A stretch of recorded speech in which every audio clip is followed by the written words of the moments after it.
Einen wunderschönen guten Abend, mein Vater. Hallo Chris, mein Lieber. Ich begrüße dich an diesem Dienstag, den wunderschönen 2. November.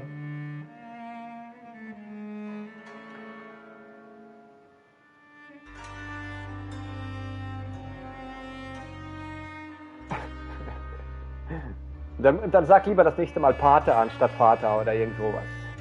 Aber wir müssen ja erstmal unsere Gruppe warnen. Warnung. Auch wenn Vampyr auf dem medizinischen Wissen des 1918 basiert, wurde in Bezug auf die Verbindung zwischen wissenschaftlichen Theorien und übernatürlichen Kreaturen zu künstlerischen Zwecken gewisse Freiheiten genommen.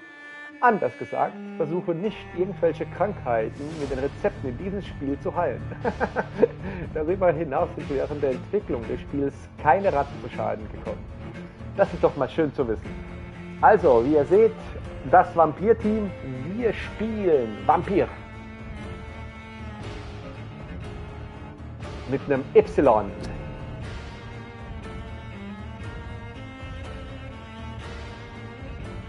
Im Vampyr hat jede deiner Taten Konsequenzen. Das Spiel speichert automatisch. Immer wenn dieses Symbol auf dem Bildschirm erscheint, wird das Spiel gespeichert. Bitte schließe das Spiel nicht, während dieses Symbol erscheint. Ja, genau. Aber wir dürfen keine Medizin anwenden, um uns zu heilen.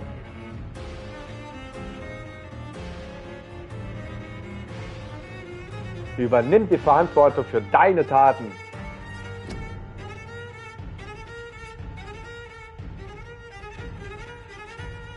Also ich bin komplett unvoreingenommen.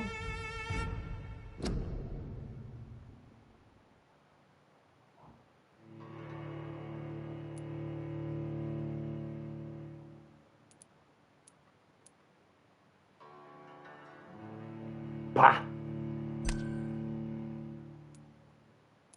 So, was haben wir denn hier für Einstellungen? Video. Oh. Ich merke schon, die Maus geht mir jetzt schon auf den Sack. Stellt die Helligkeit, dass das Symbol kaum zu sehen ist. So, Chat, das ist auch für dich wichtig.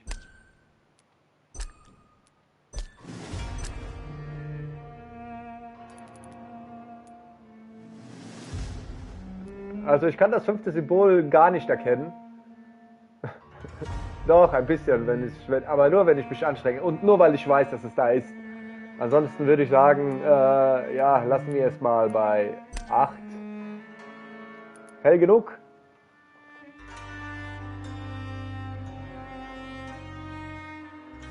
Ist die Musik zu laut vielleicht? Hört man mich gut?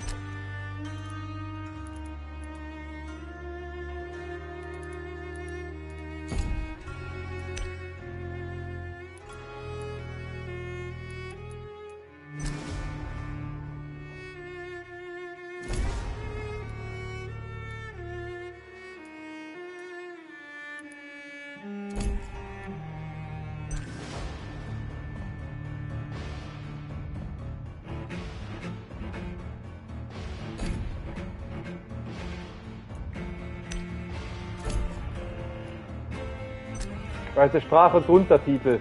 Eigentlich geht es nur um Untertitel. Alles klar, sehr gut. Dann machen wir mal den Master. Ich mach mal auf 7. Kaum was gemacht. 6. Ich mach mal so, okay? Oder ist es zu leise jetzt? Die Filmsequenzen lasse ich mal laut, weil da werde ich eh leise sein.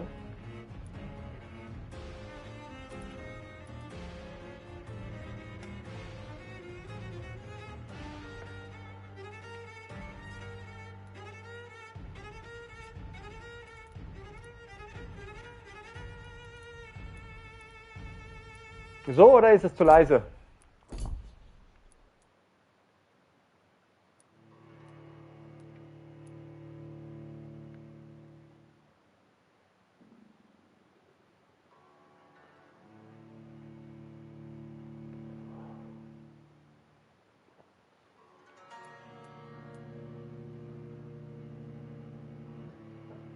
Aber ich denke, das können wir ja auch während des Spiels nochmal einstellen. Mal gucken.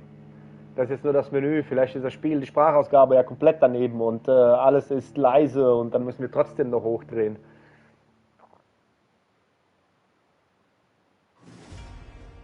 Ei, Captain, mein Captain. Machen wir 2 und dann gucken wir mal, wohin uns das bringt. So, Story-Modus, normaler Modus, schwerer Modus. Erlebe das originale Vampyr. Die Charakterentwicklung schreitet schneller voran, wenn du Bürger tötest. Die Schwierigkeit der Kämpfe hängt von der Anzahl der Bürger ab, die du tötest. Spiele Vampir mit den größeren deine vampirische Macht hängt von den Bürgern ab, die du aussaugst. Feinde sind schwer zu besiegen und teilen Härte aus. Du erhältst weniger Erfahrungspunkte beim Besiegen deiner Feinde im Kampf. Also, da ich ja überhaupt gar keine Ahnung habe, wie das Konzept ist und was da hier... Wir machen mal ein Normalspiel. Weil du kannst den Schwierigkeitsgrad während des Spieldurchgangs nicht ändern. Wichtig, das sind wichtige Informationen. Weil da dachte ich gar nicht drauf. Das kann jemand, der Windeln trägt, kann sich gerne daran versuchen. Aber wir tragen keine Windeln, wir haben Brusthaare. Und deswegen gucken wir mal. Richtig. So, ich freue mich, ey. Ich habe irgendwie gar keine Vorahnung. Ich muss sagen, ich bin schon ein bisschen so weihnachtmäßig drauf gerade. 12 dreams for the Red Queen under crown of stone. 8 voracious beasts born from 8 restless nights. 4 nails piercing the flesh of the sinner. 1 prayer for the summoned, called by this song. 'Tis perhaps the countdown to oblivion for the once proud city of London. 'Tis perchance her inhabitants' last dance alone to face death and pestilence. Confronted by the eerie and unknown, mortals became desperate for answers. A flock's flight makes for an omen, the falling of a star a dire presage. Turning to priests for interpretation when there was no reason to be found. When religion failed, men turned to science. I saw them build such vain cities, crafting machines made for endless war. New questions flourished as old answers withered. What is darkness but lurking sun? What is wall but enslaved stone? What is glass but tortured sand? What is song but a call to arms? What is hate but jilted love? What is life but death pending?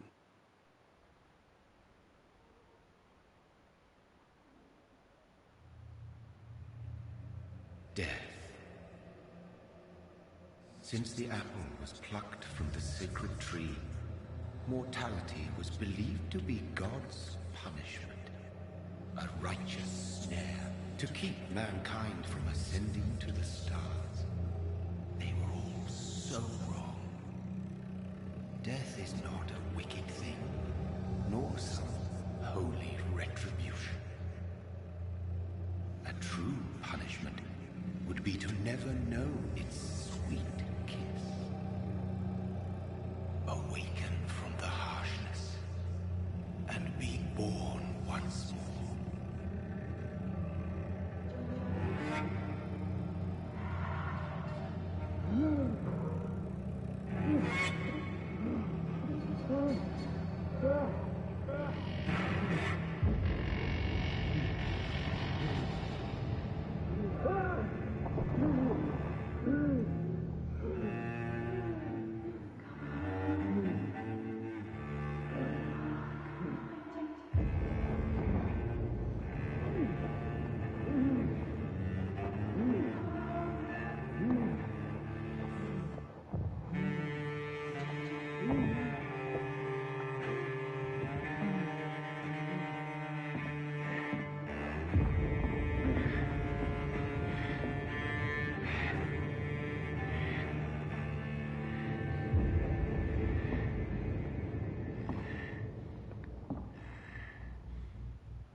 Boah, und das sind wir auch.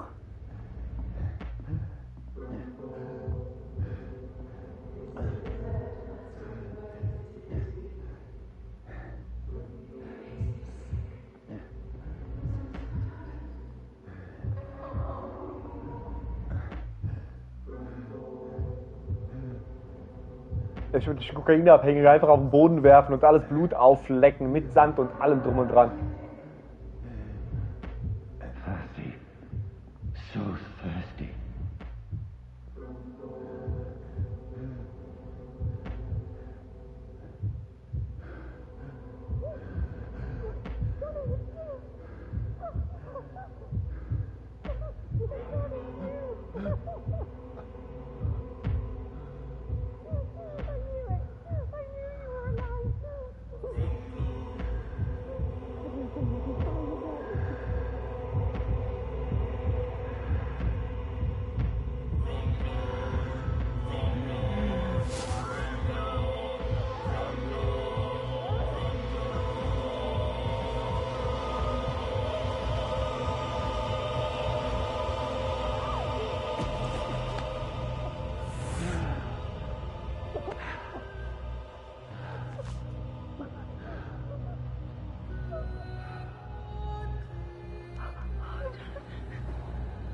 My sweet brother. What have you done? Mary! Oh, no! Mary!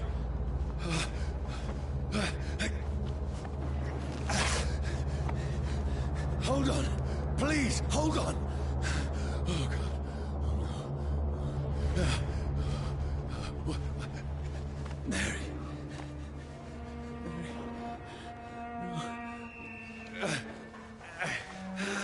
No, no.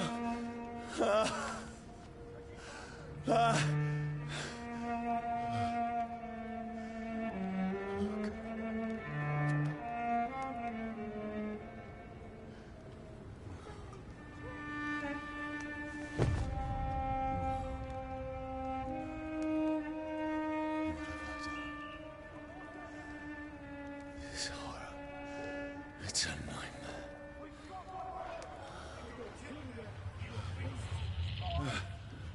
No! Please, a moment, let me explain!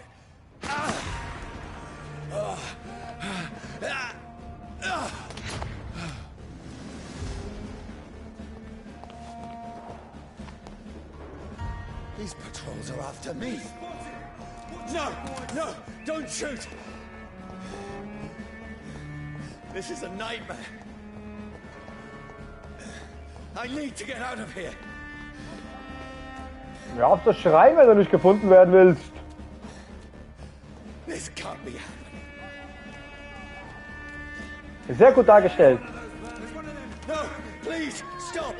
I mean you no harm. Ja, jetzt wo du getrunken hast. Oh, Mary. What have I done?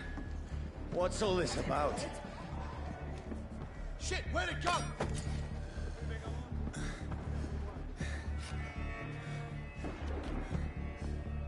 Tricky bastards. Shit, where'd it go?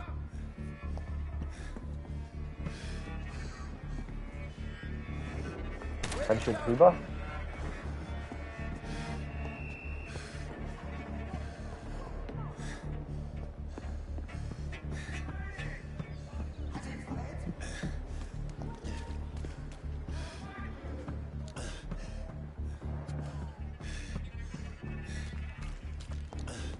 Now, I can defend myself.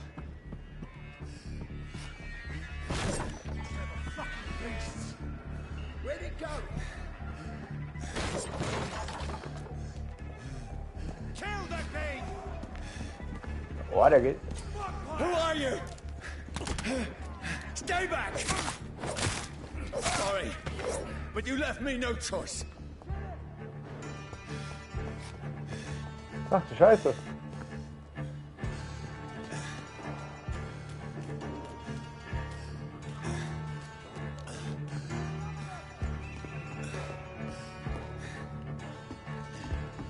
Who are you? Stupid beast! Sorry. Kann ich eine Waffe nehmen? Nee.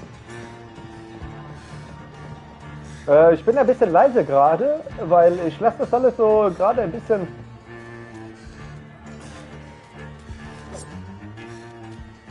auf mich wirken.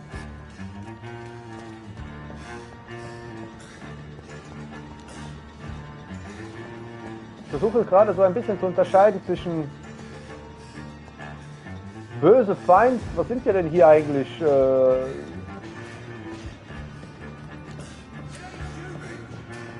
please, stop!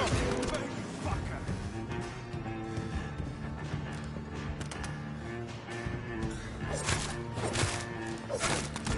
Who are you? What do you want?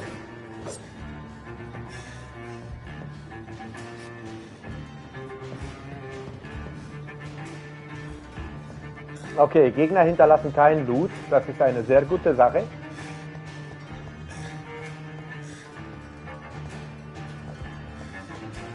Irgendwie, ich glaube, wir sind ja erst im Tutorial. Einfach nur aus der...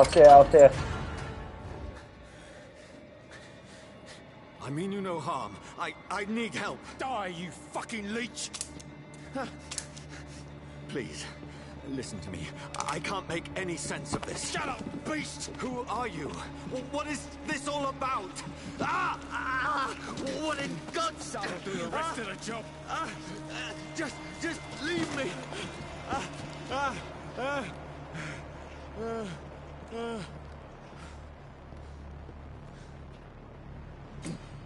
The sun. It feels like it's burning me to the bone. Gewisse Elemente wie Feuer oder Holz verursachen angesammelt Schaden, der den Höchstwert deines Gesundheitsbalken verringert.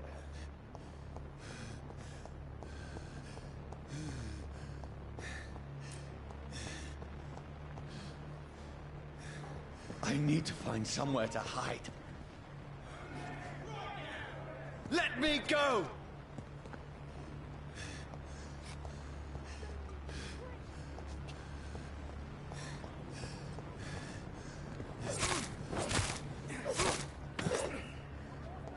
I need to find shelter.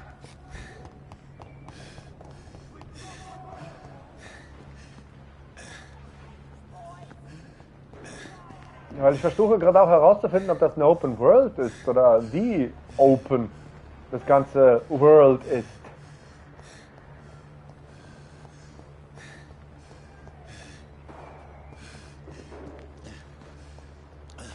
Weil das war wieder so... Is anybody there? What is this place?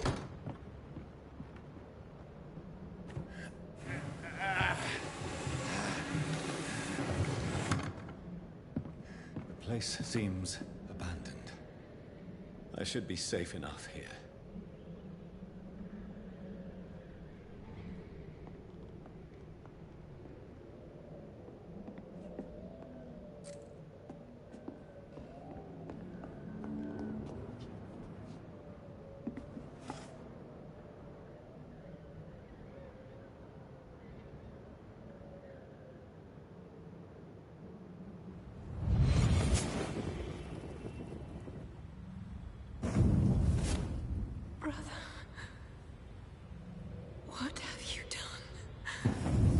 Mary! Mary! Mary, I'm sorry. Whoever did this to us, I will find them.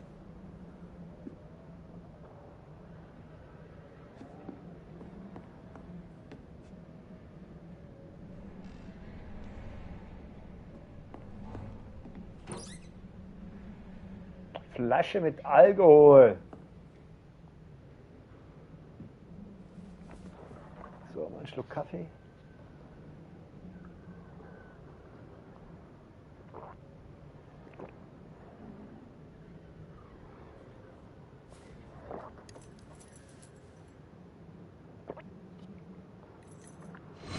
Wait, this one's dressed up fancy. Let's run through his pockets. Picking the dead's pockets? Are you serious? I've still a rent to pay.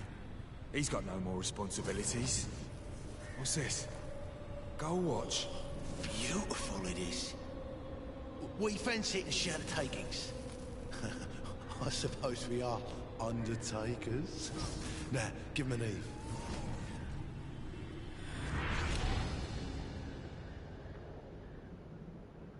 That's impossible.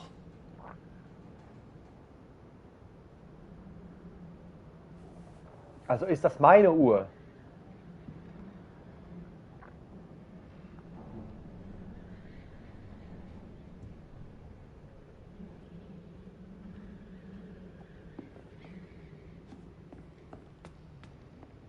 Ach so, was ich auf deinen Kommentar von Interview mit einem Vampir noch drauf sagen wollte. Also ich bin voll in der Popkultur. Also ich weiß nicht, es ist jetzt schon eine Weile her, dass ich einen guten Film gesehen, Vampirfilm gesehen habe. Und nein, Twilight zählt nicht dazu.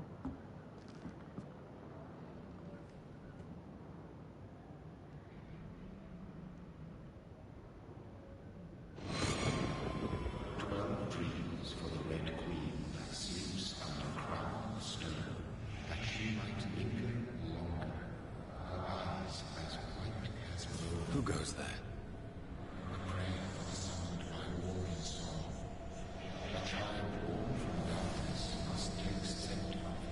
Who's there?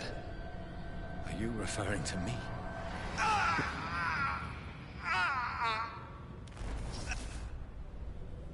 No! No! I still have so much to accomplish.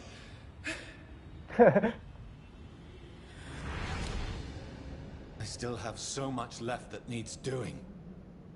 Ja, Prios haben sich geändert, mein Freund.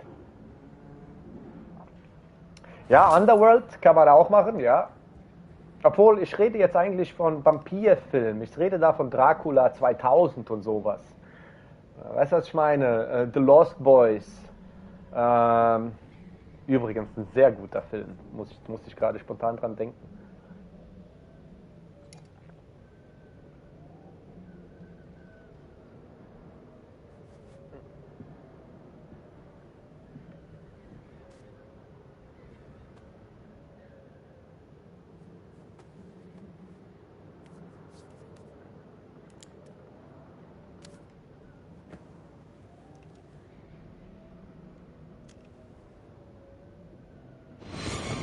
Johnny, this one's lost.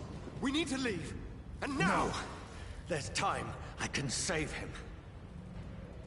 That's the enemy coming! The orders are to evacuate the hospital! Done. He'll live. And now what? We fight. Killing is a hell of a lot easier than healing.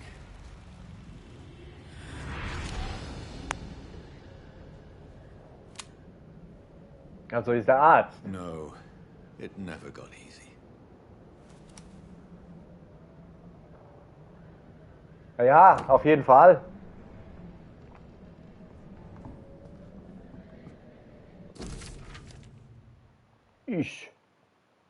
Alter! Also Chat, ich werde das jetzt nicht vorlesen, gell?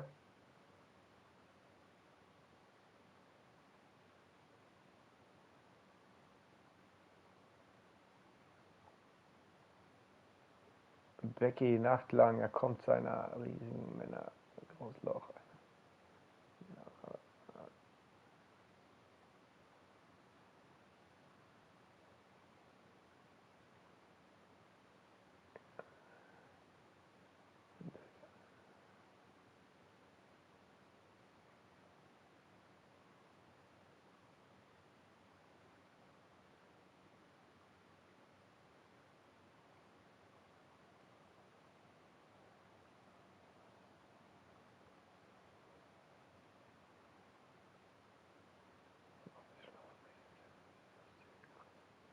Heute Morgen ist es auch übrig, aber versucht.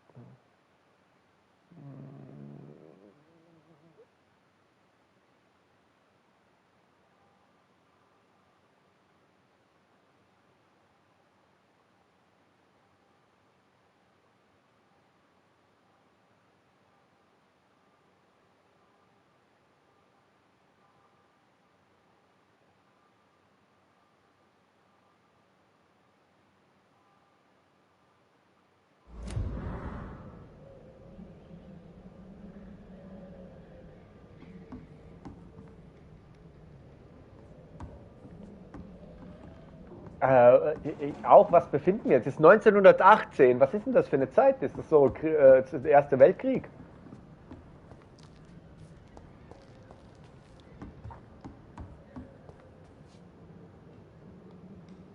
Voll hart.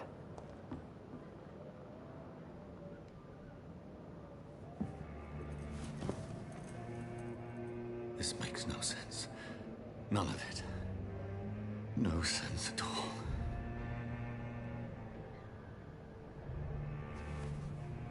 It's a nightmare. That's it.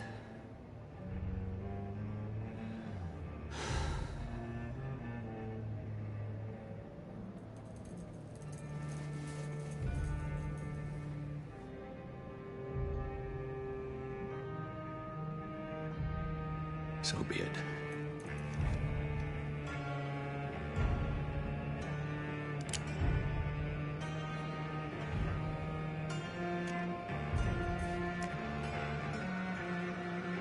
Rational thinking only.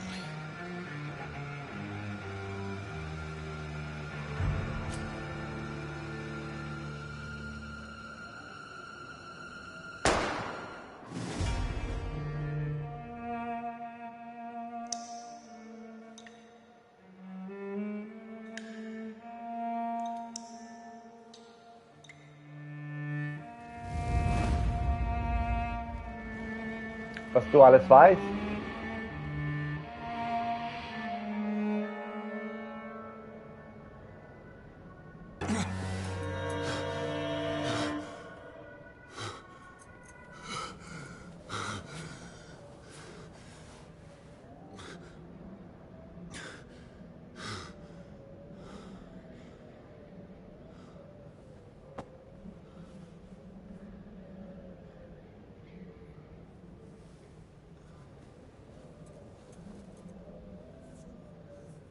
This is absolute madness. These statues are real. Madness it is, as mad as the moon, who takes blood in sunlight into a glowing flesh. Entwicklung.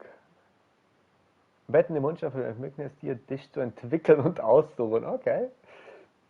Sammle Erfahrungspunkte, um Stufen aufzusteigen und deine Vampirsinn zu verbessern. Beginne mit der Auswahl der verfügbaren Fähigkeit Autophagie.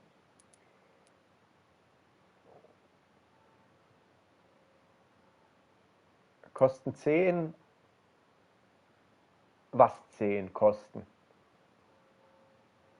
Ach so, Heilung 200, Stufe 1. Ach so. Du verbrauchst dein eigenes Blut, um deinen normalen und angesammelten Schaden sofort zu heilen. Also wenn wir uns heilen, dann müssen wir wahrscheinlich Leute wieder töten, also es ist,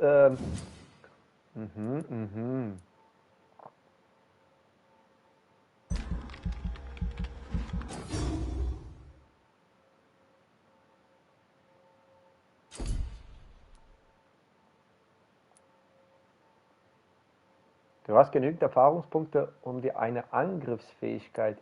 Wähle und schalte sie frei. Klauen, ein Schlag mit kurzer Reichweite, der alle Leben vor sie aufschlitzt. Du wirfst ein Speer aus Blut der Gegner vor dir durchbohrt.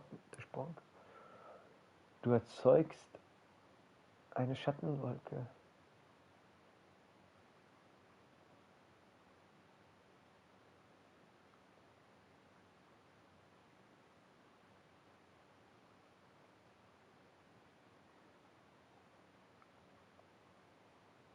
An meinen Füßen. Naja, da würde ich ja mal sagen, fangen wir mit dem Klassiker an.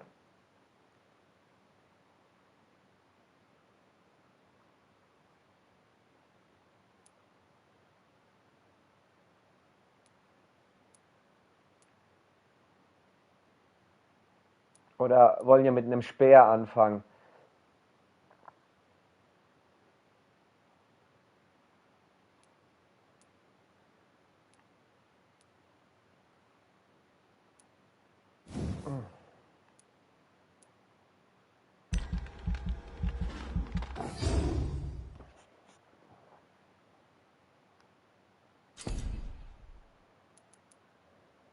Wähle aus, um deine Auswahl zu speichern.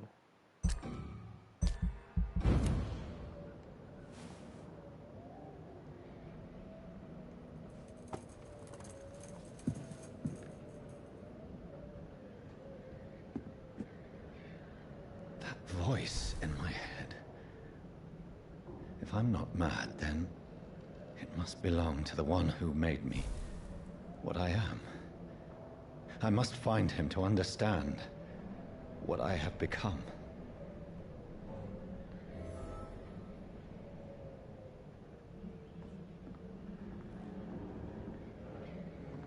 So, das erste, was ich machen würde, ist, ich würde Klamotten suchen. Schon abgefahren.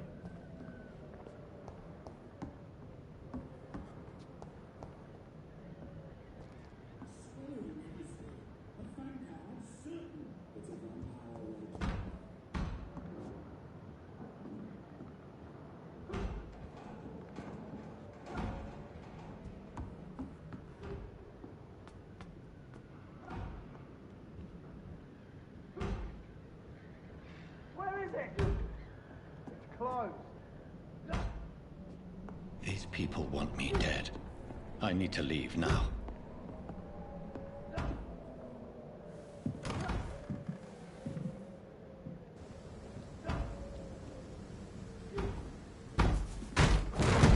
Here's the leech. Here!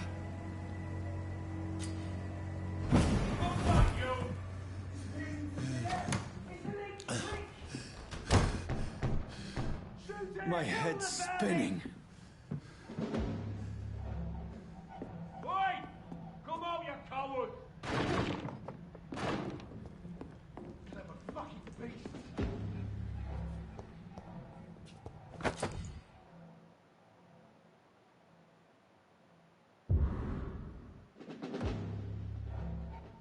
Nebenwaffen können drücken Dreieck verwendet werden. Mit ihnen kannst du Spezialangriffe ausführen, die Ausdauer verbrauchen. Oh, ein Pflock ist ein Spezialwaffe. Ich habe nicht vor, allzu viel hier. Ich will jetzt hier keinen Hitman machen.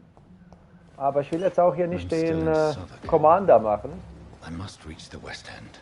Over there! Go back home. There's one of them.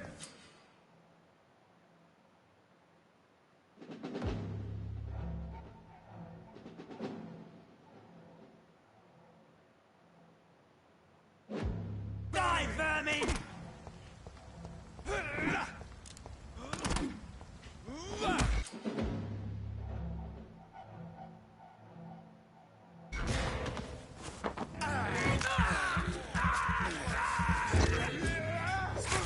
There's a strength I never knew I had.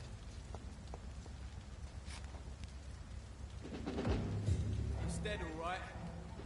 Stupid beast!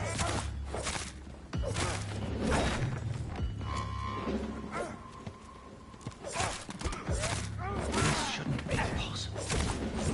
Every sinew, every fiber of my being is afire.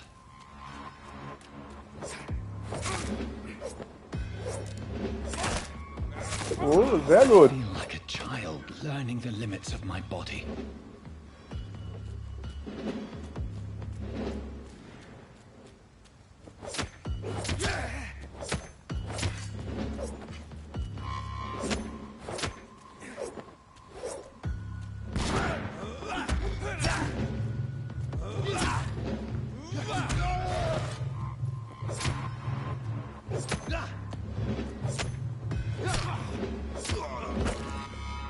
My strength, my reflexes. Okay. I'm not human anymore.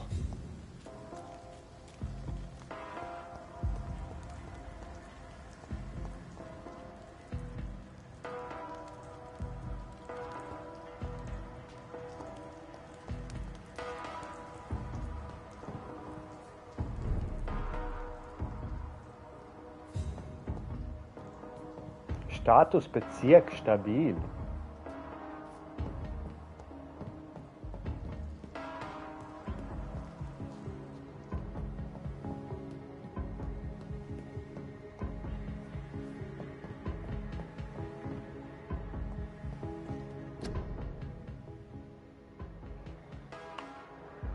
Okay, join the British ranks and help the brave lads at the front.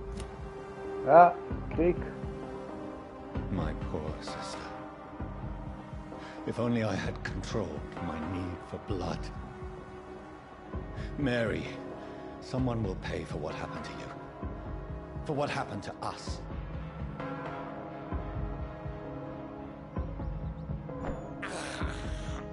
I have this thirst for blood.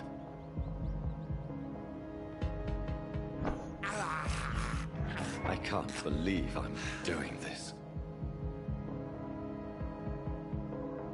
Ich mach's wie Brad Pitt. Ich ernähre mich jetzt von Ratten.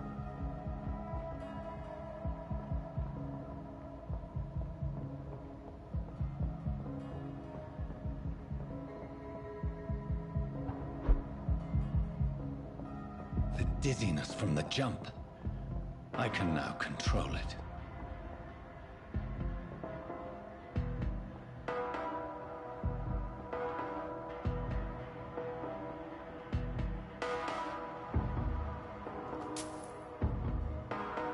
Also es gibt Währung, also gibt es hier auch Handel oder was? I cannot enter. That's a shame. What a shame. I have this thirst for blood.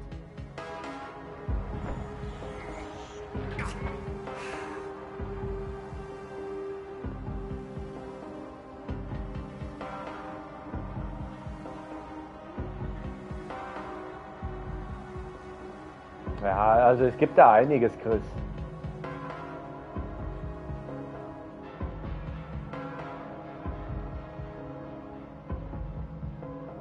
What will London have to say to me?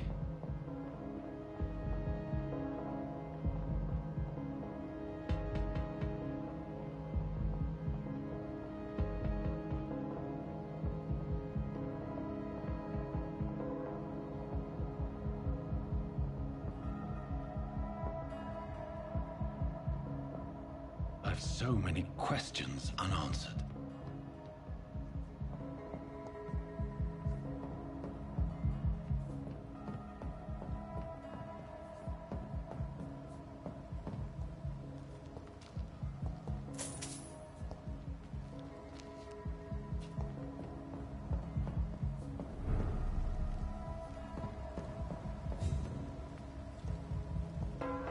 Another corpse.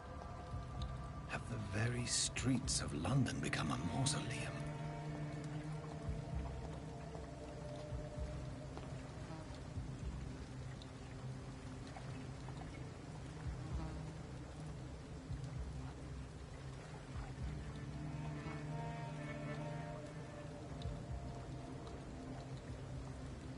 The man has been drained of all blood, but I can still smell the scent of it. I follow the scent's trail. Perhaps it will lead me to my assailant.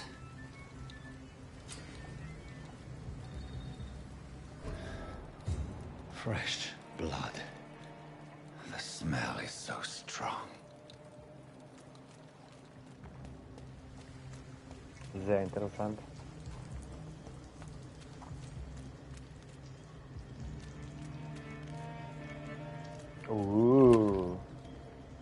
Wir haben Aluminiumfragment und Schmiermittel.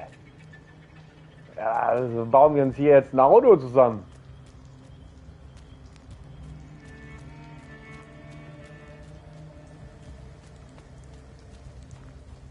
Wozu bräuchte man Aluminiumfragmente? Schmiermittel kann ich ja noch verstehen. Also die Zähne müssen ja geölt bleiben, damit das Eindringen funktioniert.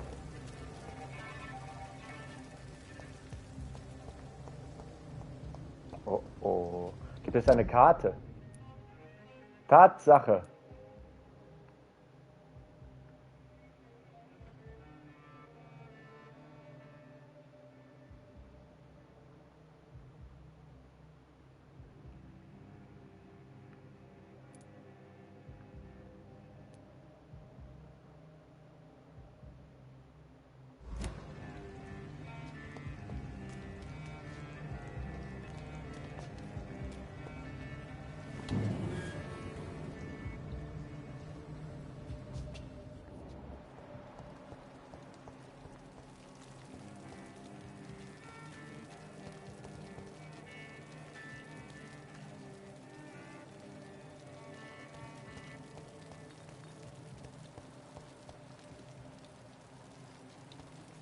Da geht's also There is no weiter. one in sight.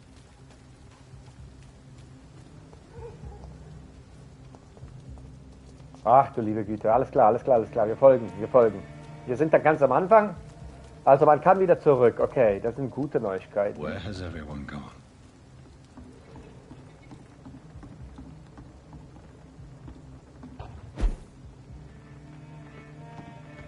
Ha!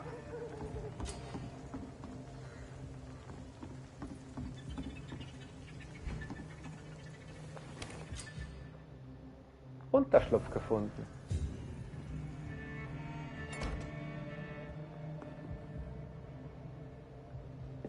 Ha! Gewöhnlichen Griffs, gewöhnlichen Abzug. Ah, man kann sich Waffen bauen.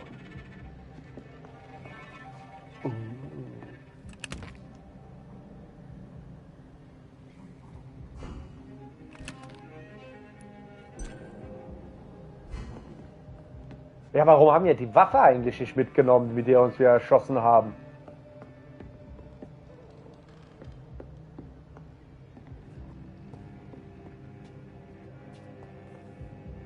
Warte, ich will mir das Crafting angucken.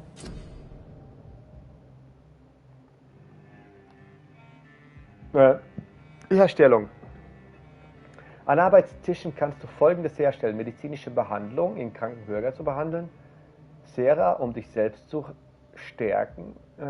Waffenaufwertung, um deine Waffen zu verbessern und anzupassen.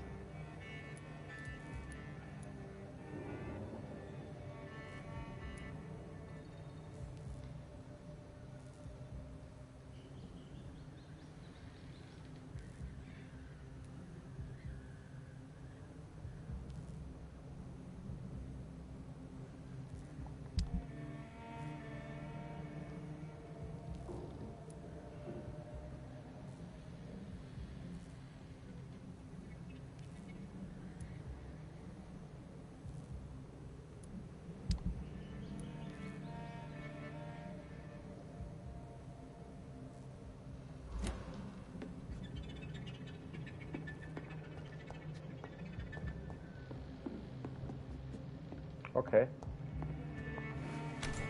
Interessant. Interessant, das ist alles wunderschön. Wunderschön, alles wunderschön. Ah.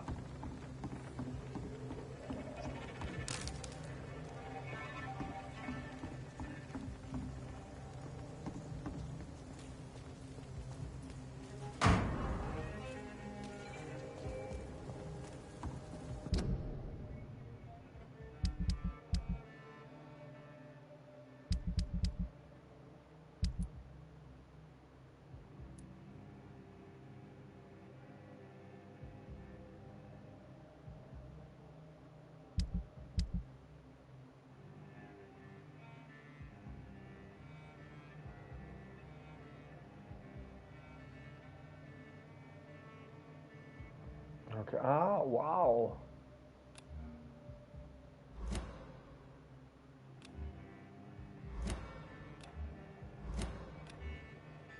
Ah, hier haben wir entweder den Pflock oder die Waffe können wir hier auswählen. Mhm. Wir haben keinen Schuss.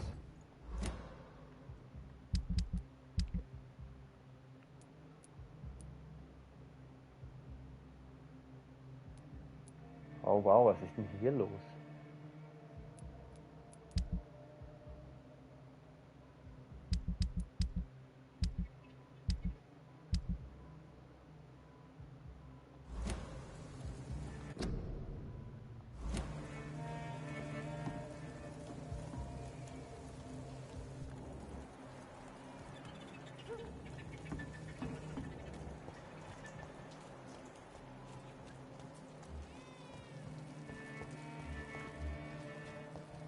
At last, a little life. Welcome, sir, to the Turquoise Turtle. Good evening, sir. I wondered if I could ask for your help. Wow, you look like you need a drink. Yes. I apologize for my outfit. It's been a long night. Been there, seen that. Don't worry, things can only get worse.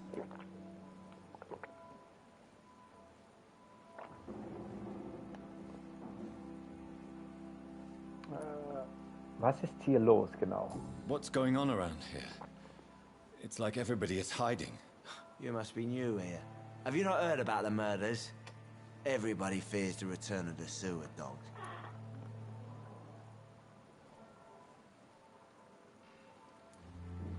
Who is this sewer dog? It's the local bogeyman. Convenient answer for every crime that happened for decades. You murdered someone, blame the sewer dog, eh? You make it sound like it's a fairy tale. People will always believe in monsters. It's easier than accepting their own darkness. We can all be monsters.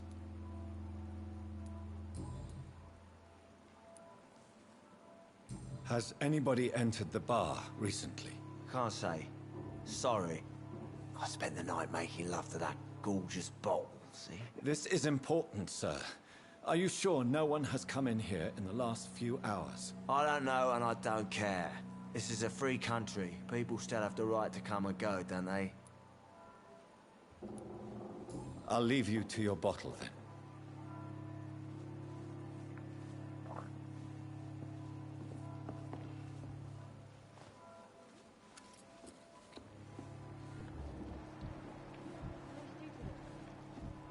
Whoever he may be, the killer recently entered this bar. Maybe some of the locals saw him.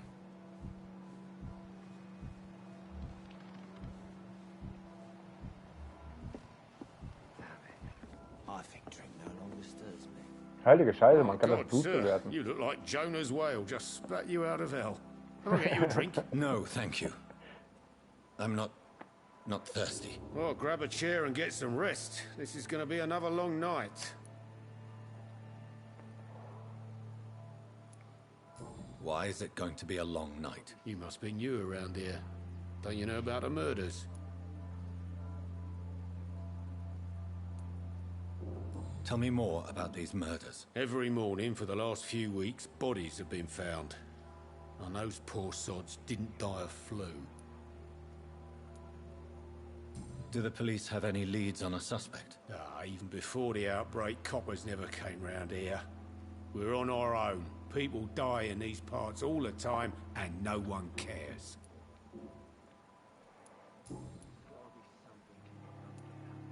Where am I? Where is this place? You're at my bar, sir, the Oh, ich kann die Turquoise Kamera Turk. sogar drehen. The last ray of light in this dangerous part of town.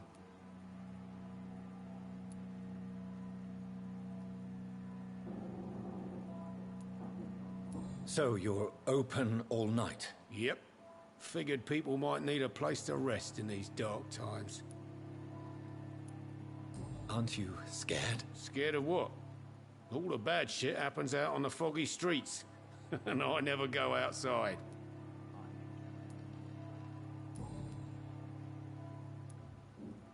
I'm looking for someone who might have passed through here recently. Wondered if you might help. It's been quiet tonight. The only other person I've seen went straight up to his room. Thought it was kind of rude, actually. You mean he's still here? Well, yeah. He paid for the entire week.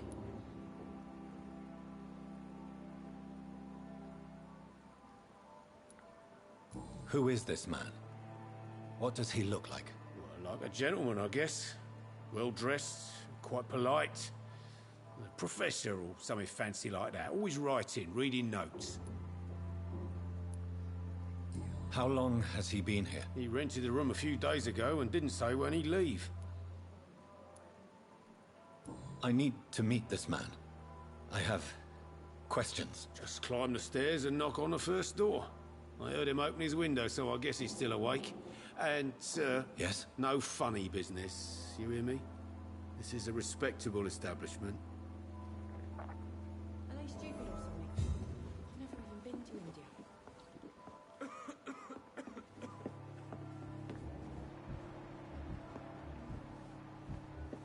There's gotta be something can be done to get out of this bullshit.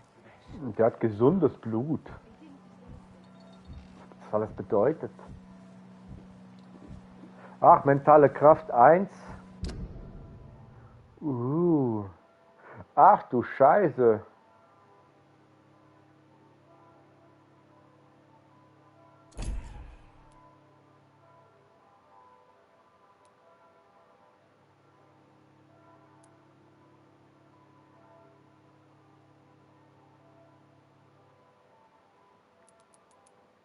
Der hat Erschütterung. Ich kann ihn heilen. Was bedeutet das dann? Und schon hab ich Bock, ey. Das ist ja schon geil. Hello, sir. Are you all right? Is there any way I can help you? I don't know. Gib mir Klamotten. Maybe you could just talk to me. Maybe you prefer to speak with Tom then. He's more agreeable talking to strangers.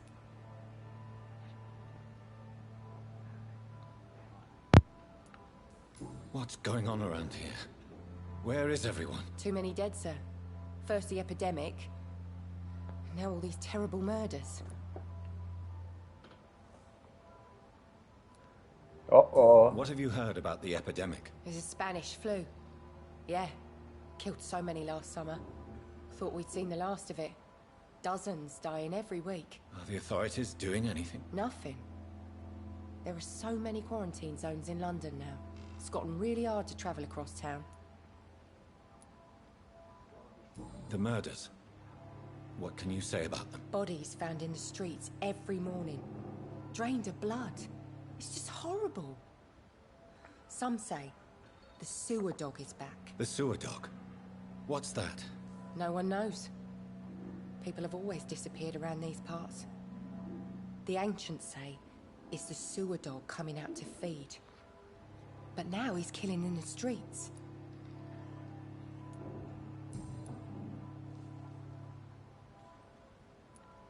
I just want to talk. I didn't mean to scare you. I'm not afraid, sir. It's just I've other customers to take care of. I only see one customer. Oh.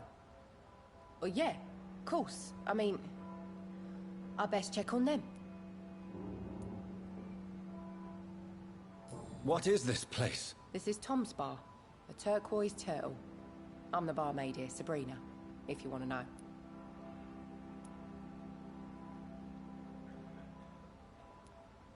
You don't seem to have much business. Where is everybody? Well, most people are sleeping right now. And those that are awake tend to avoid going out. What with the murders and all.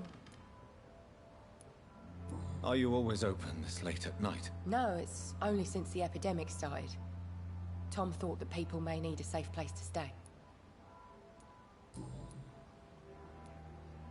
I'll leave then. Thank you.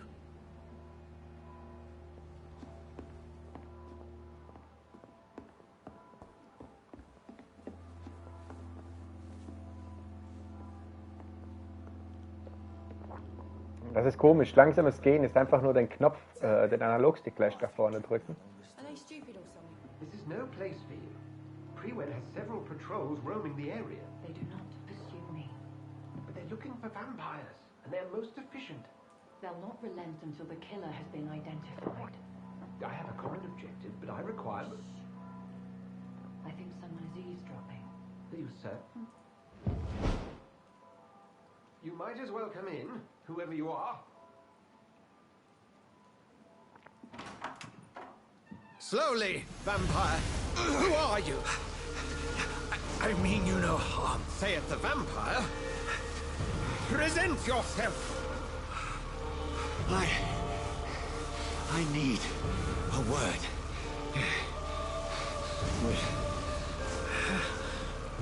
Anyone.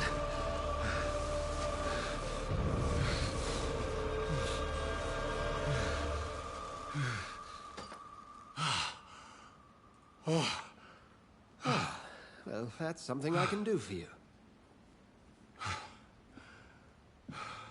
Ja, die Tür ist hinter sich nicht zugemacht. Nicht ausrasten.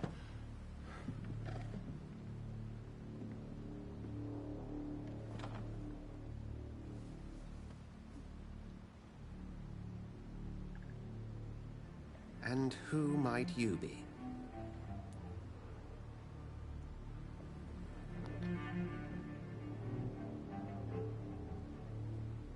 Ich verrate nicht, ich weiß nicht.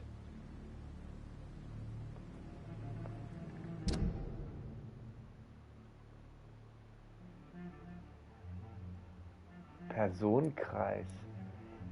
Das interessiert mich ja schon alles. Er ist auch gesund. Wow, der ist mental stark. Also ich kann ihn nicht, diese Hand über den Kopf, wahrscheinlich kann ich später Leute entweder hypnotisieren oder manipulieren oder was auch immer, meinen Willen aufzwängeln. Oh wow, noch mehr Leute. Shit, Alter. Ah, da oben, die Dogs.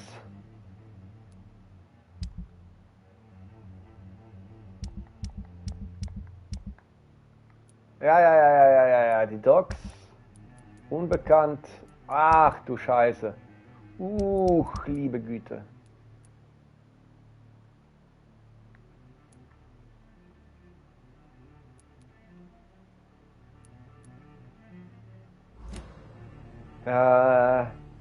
Sie zuerst.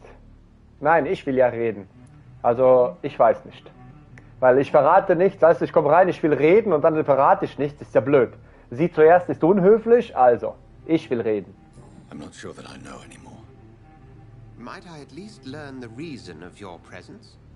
That's none of your concern. Ah! Sir, you have entered my room in the middle of the night, pale as a corpse and shaking like a tree. So please, indulge me. Someone is molesting people.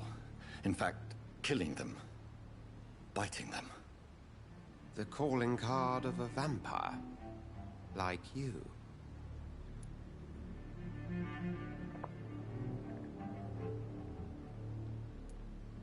I've been hunted down in the streets and attacked. I'm a victim here too. I believe you. Then if you are not a vampire, who or what are you? Dr. Edgar Swansea of the Brotherhood of St. Paul. I'm performing an independent investigation here in an attempt to understand precisely what is going on.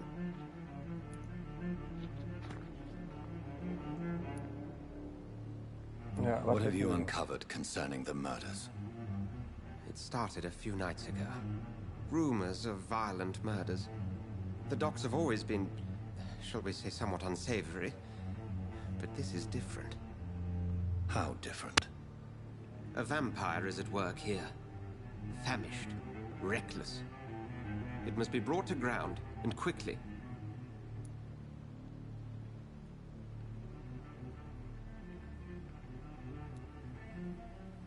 And what exactly is this Brotherhood?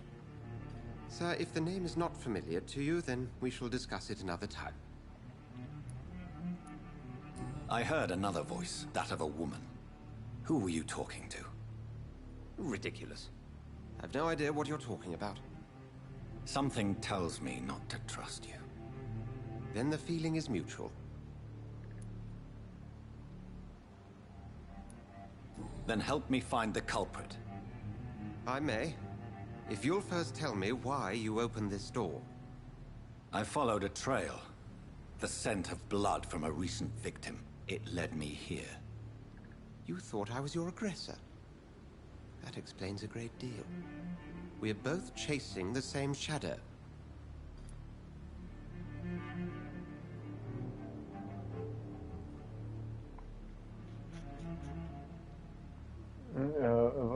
Was bedeutet das? Du kannst nicht einfach so einen Spruch...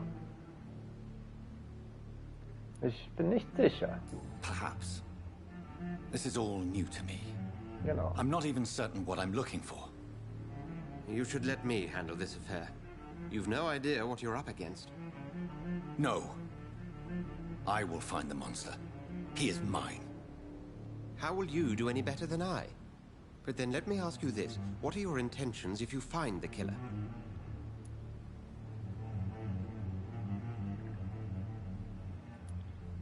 Ja, Mann, ich will antworten. Nein, ich will eigentlich erledigen. Ah, ja. I will at last have the answers to my questions. Then I can only wish you good hunting. And pray we shall meet again.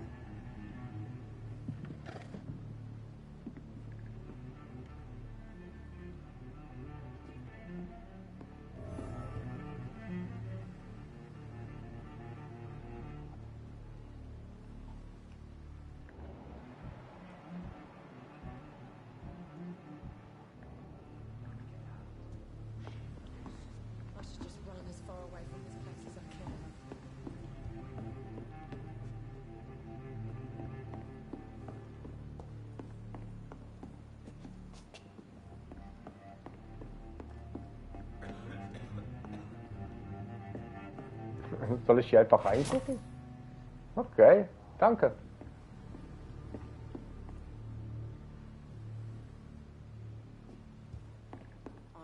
If Swansea is not my attacker, it means somebody else came here tonight. Someone must know something.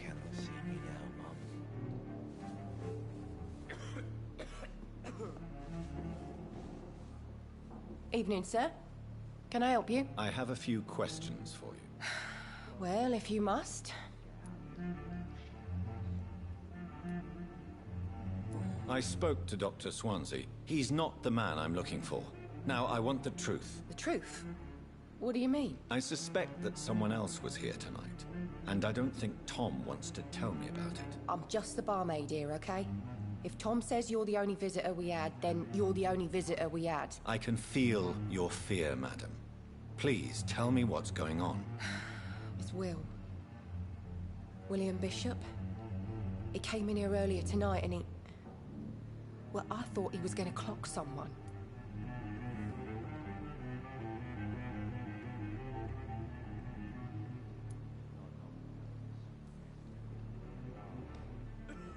Why are you so afraid? I mean, his skin. His hands. I scrubbed every glass and every chair that he touched. God, I hope it's not contagious. What happened tonight? He was dead drunk, as usual. But my God, his eyes. His face. He must have caught something awful.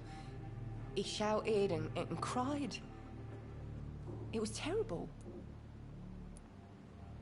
Tell me about this William Bishop. Will was a sailor who worked at the canning factory before he lost that job. A nice bloke, really. He's never been violent. Until tonight. Why keep it a secret? Why not tell me about it? Tom's nothing if not loyal. After Will lost his job, he offered him one ear. They used to be good mates. But recently, well, Will started to get very aggressive. I see. Thank you for your candor. I'll be sure to talk to Tom. Bürgerhinweis. Du hast soeben einen Hinweis entdeckt. Dieser enthüllt eine geheime Information über einen Bürger oder über jemanden, der mit ihm im Zusammenhang steht.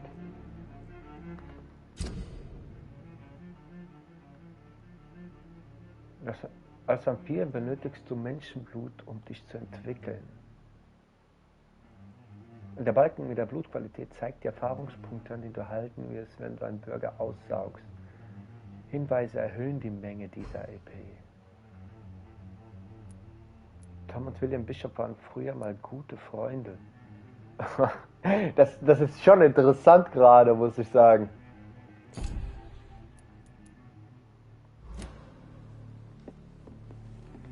Okay, Freunde, was ist hier los? Also Gruppentreffen, alle, einmal Stühle im Kreis, bitte hier hin. Wir haben zu besprechen.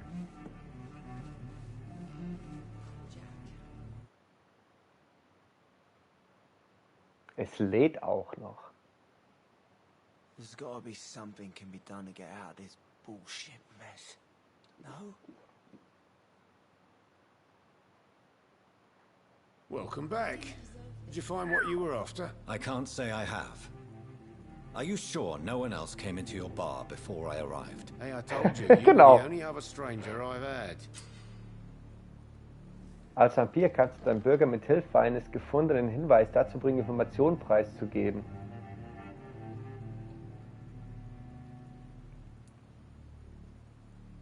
Tom, talk to me about the visit from your old friend, William. Yes, Will came by tonight, but he's not my friend anymore.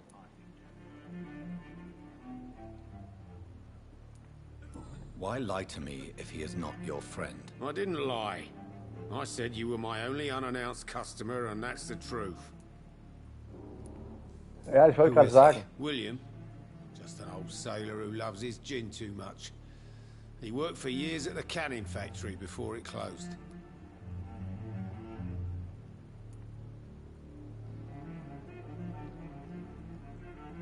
Is he dangerous? Yeah, like many drunks, he's all bark and no bite. He can barely stand up most of the time. How was he tonight? Was he different?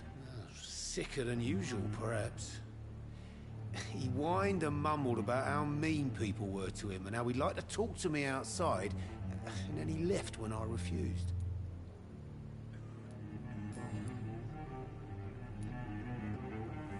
I need to find him. It's a matter of urgency. Do you know where he is? You could try his boat.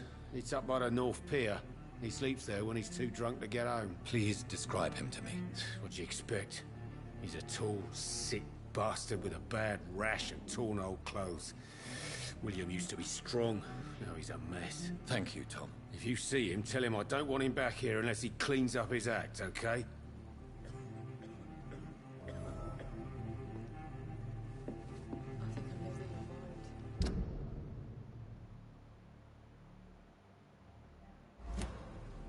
It's a good thing you can't see me now, Mum. Ja.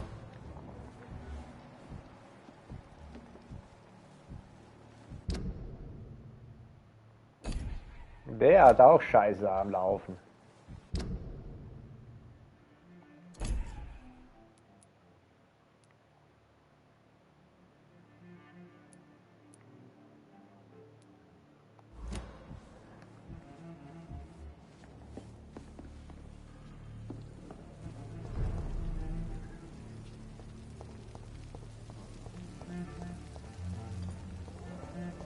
I will get to the bottom of this intrigue. What's been done to me, to this city.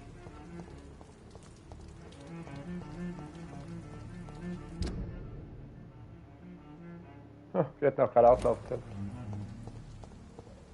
So semi... Na, das semi-Open World. Nein, gar kein Open World. Was rede ich da? Aber was eine hässliche Stadt. Also mal, jetzt mal... Nicht vom Gestalterischen her oder vom, wie es gemacht ist, sondern einfach nur so verregnet, grau, dunkel, neblig, Hass. Ah.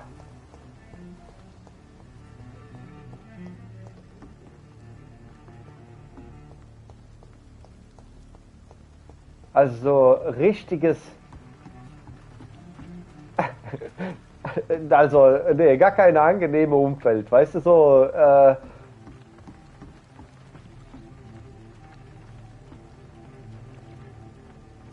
The body is still warm. This man has just been drained of blood.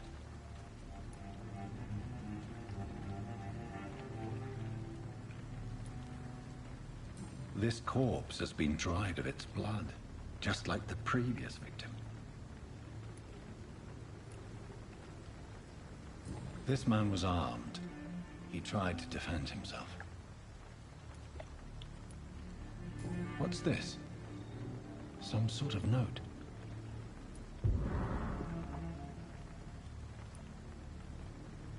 Weißt du, Papier und Regen.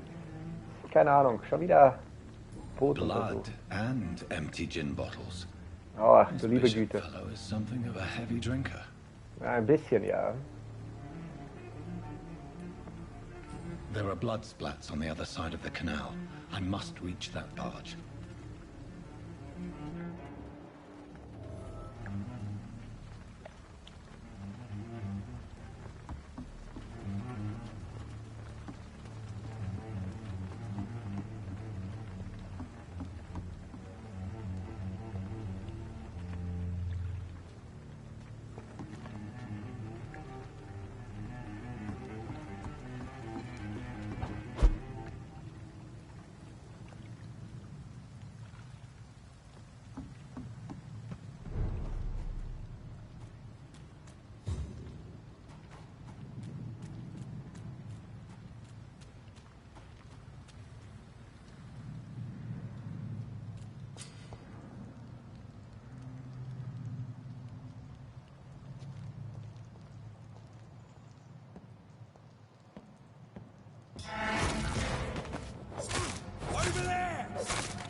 so damn cold.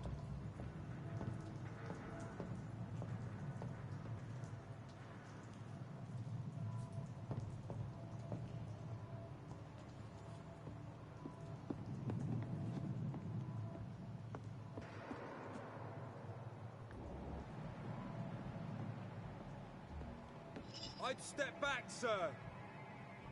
Over there! There's one of them. Ja, jetzt entspann dich doch, weil du musst doch nicht gleich angreifen. Du hast mir einen Warnschuss gegeben.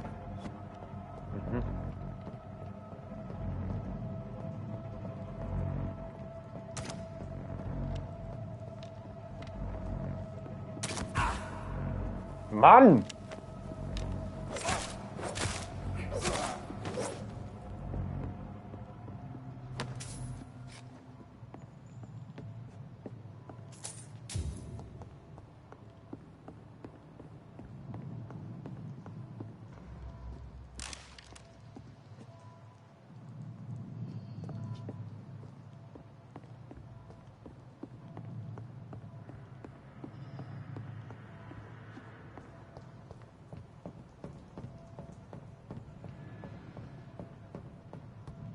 Ich hoffe ja immer, dass es vielleicht eine Möglichkeit gibt, kämpfen aus dem, nicht zu kämpfen, weißt du?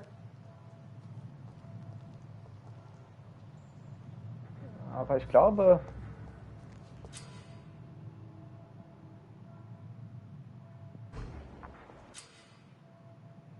manche Gegner können gewissen Schadensarten besser widerstehen. Es gibt 4 Arten von Widerständen. Physisch. Also der ist okay. Kräfte Blut und Schatten. Orange weist auf eine mittlere Widerstandsfähigkeit hin, Rot hingegen auf eine hohe Widerstandsfähigkeit. Okay, den kann man gar nicht mit Fernkampf und kaum mit Nahkampf.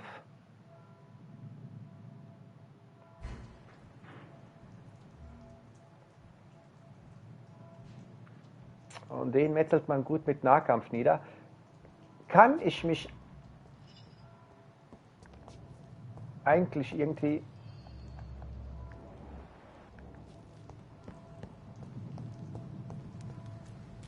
Naja, ein paar Schillinge kann man auch mitnehmen.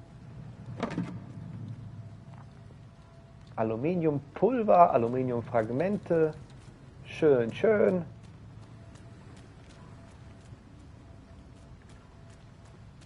Warum wir das vorhin nicht gesehen haben, also mein lieber Scholli.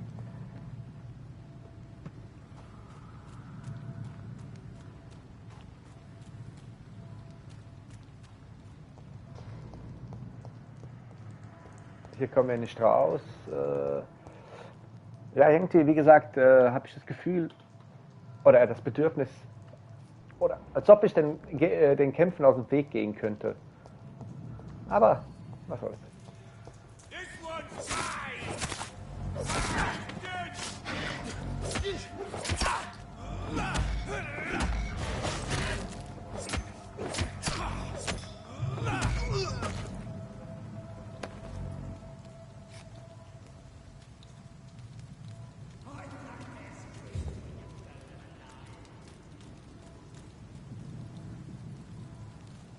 Wahrscheinlich kann der kann sich ja nicht ducken, der kann ja... Das ist ein steifer Stamm.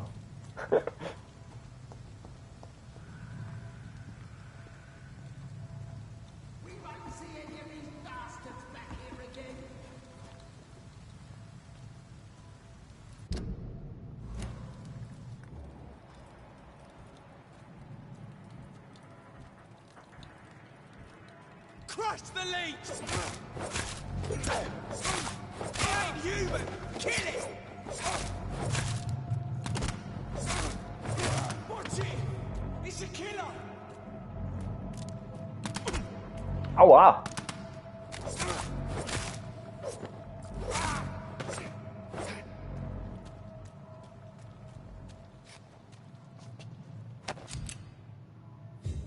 Schusswaffe. Rüste deine Schusswaffe mit Dreieck um eine somit momentan als Schockschaden zu verursachen. Okay, nee. Neue Praktikanten, neue Taktik. Neue Praktiken, neue Taktiken.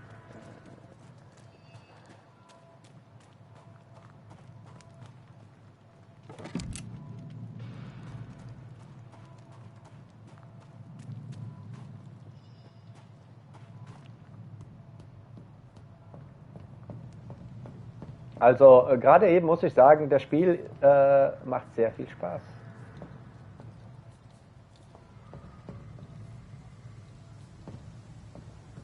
Also zumindest das, was es...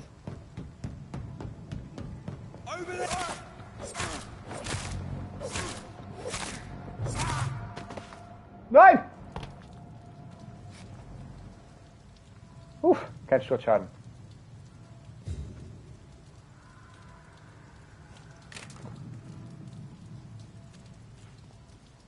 Aber trotzdem will ich mich da oben nochmal umgucken. Und auch das Interessante ist, mit Kreis die Schlange gedrückt halten, um zu rennen.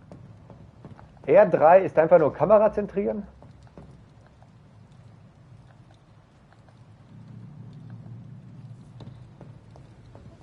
Und was noch? Ja, L3 ist das.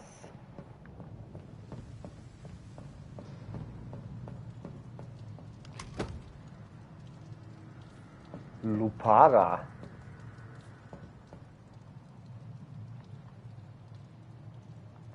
Was es nicht alles gibt.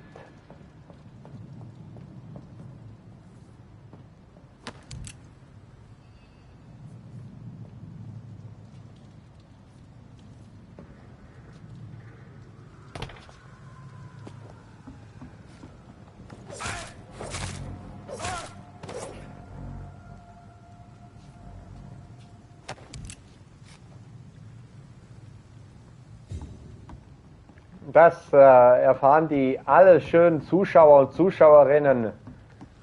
Gerade eben bin ich in einem neuen Let's Play, das wird schon publiziert.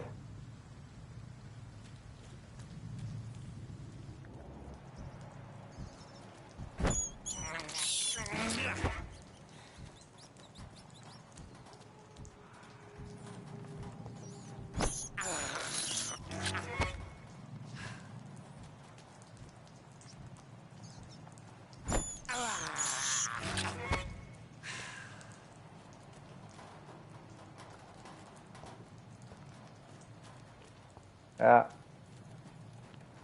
Wird schon noch publik gemacht.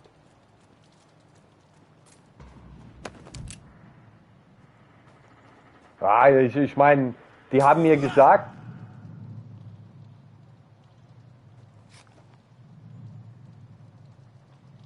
also, die haben mir gesagt, hier, oh, guck dir mal das an.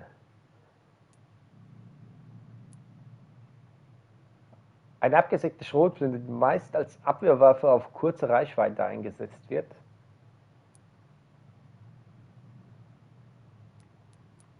Das ist mir alles zu laut. Da bin ich kein Fan von. Allgemein müssen wir mal entscheiden, wie wir das eigentlich angehen wollen hier. Ach so, wir haben schon 18 Schuss. Okay, ja, sehr gut. Ach, hier sind die Notizen. Befehl der Wachen von Briefen.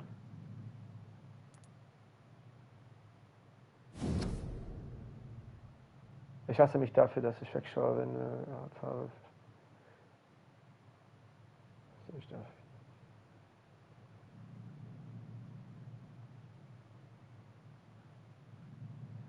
hasse mich dafür, dass meine Eltern...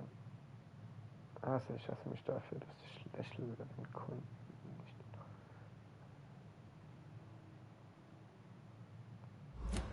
Okay. Oktober betreff mehrere Tote bei den Docs, glauben, dreieckige Blutsauge, ein Finger, ein Spiel hat. Okay. Schlüssel zur Notunterkunft. These men, they're a company of professional vampire hunters.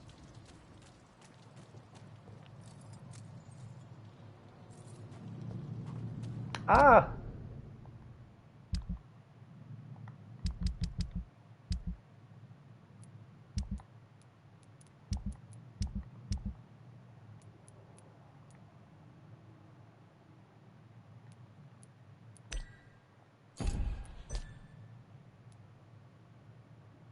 Sabrina versteckt ihre wahren Gefühle vor ihrem Boss Tom Walls.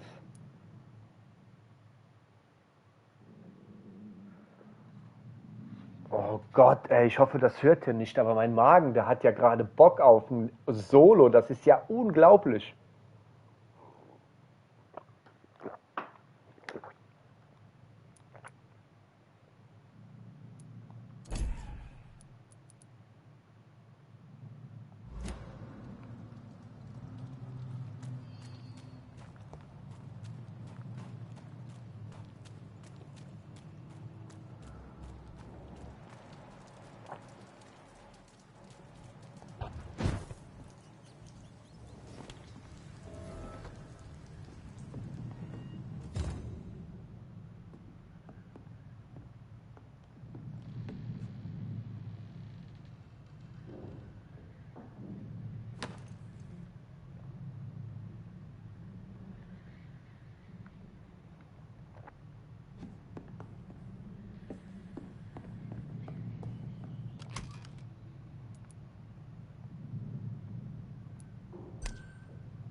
Waffenaufwertung mit einer Stufe aufwerten, Platz für modifizieren. Eine Machete, 5 Griff. Wir haben 3 Griffe und 3 Bleiplatten. Sehr gut, Stufe 2, gib ihm! Wupp, wupp. Oh! Verursacher Schaden um 10%. Ausdauerverbrauch umsenken. Schaden erhöhen. Wir gehen voll Schaden.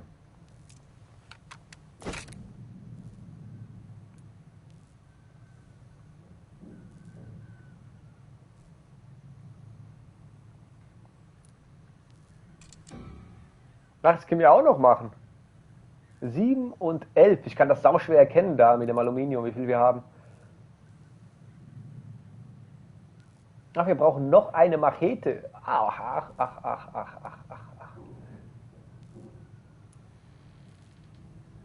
Komm, warum denn nicht?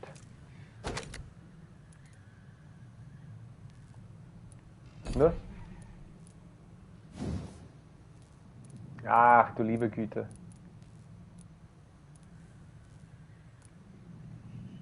Nachladezeit verringern. Verursachter Schaden. Nachladezeit. Chemischen Schaden, der besonderen bei Menschen effektiv ist. Vampyren effektiv ist. Und normaler Schaden erhöhen. 5 zusätzliche Schockpunkte, wenn Geschosse ihr Ziel erreichen. Heilige Kacke, Mann.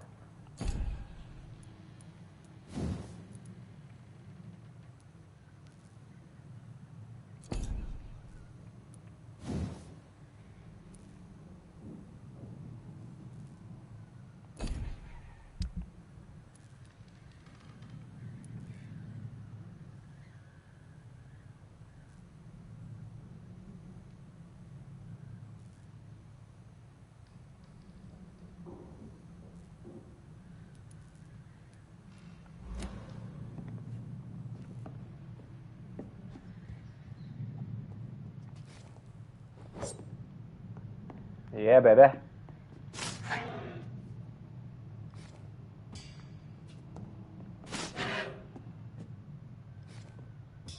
Oh. Das nimmt mir... Ah, ich verstehe. Vampirkräfte saugen mir so funktioniert das.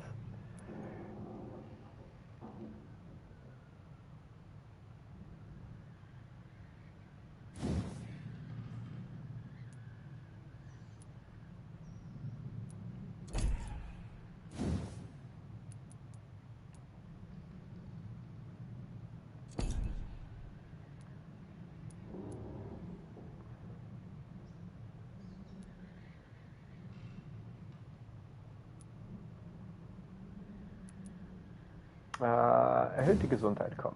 Das machen wir mal. Oh, wow.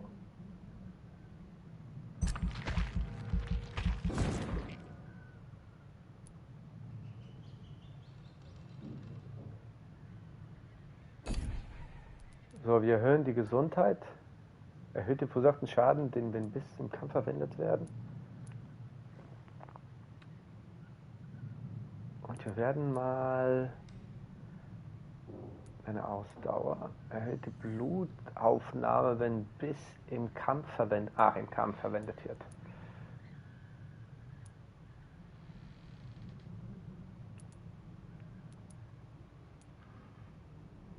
Verursachten Schaden, erhöht die Regeneration deiner Lebenspunkte, wenn bis im Kampf verwendet wird. Also auf zur Ausdauer. Nee, wir machen noch einmal das.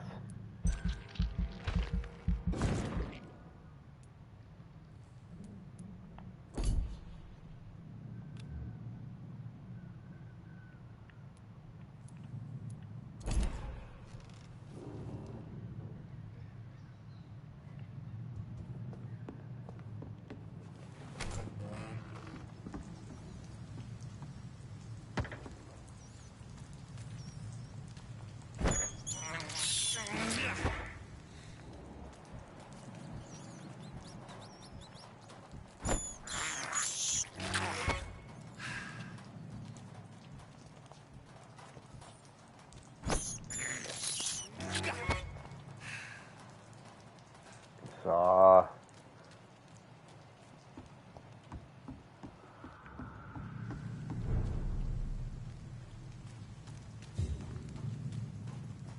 Fresh blood. The whole building reeks of it. The scent is so strong it makes me dizzy.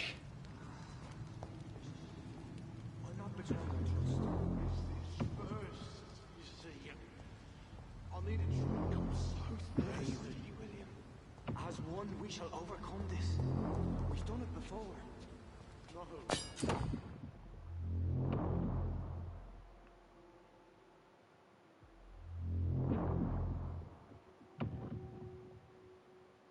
Mit der Sense können sie beispielsweise parieren werden und im richtigen Moment ausgeführt Gegner schweren Schockschaden erleiden.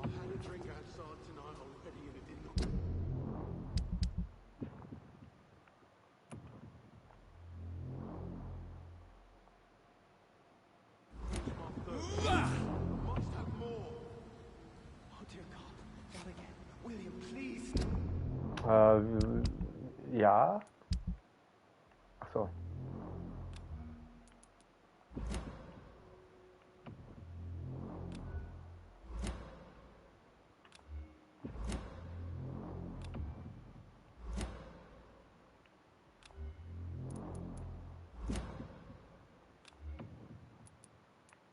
Oh, ist eine Hauptwaffe.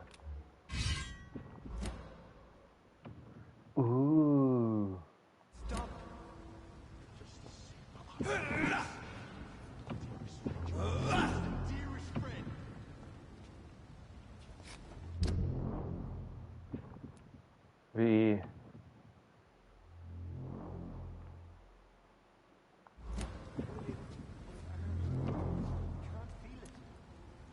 Oh, links, rechts. Ne, nur links.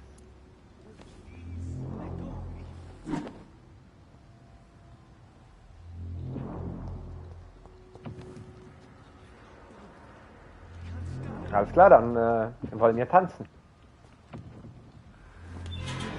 This place reeks of bloodshed.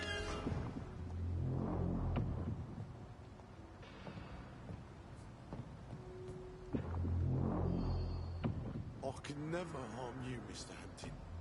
This creature is bedeviled. I must put it down.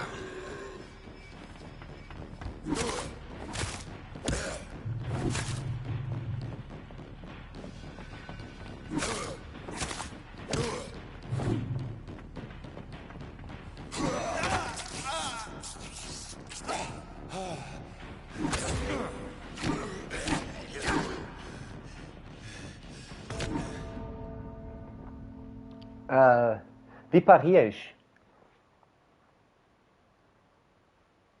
gibt ja keinen Blockknopf, oder?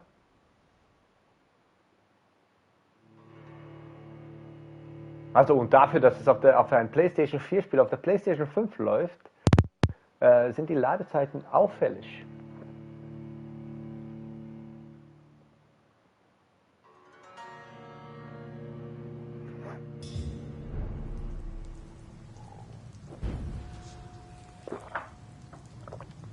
Ach du heilige fucking Scheiße.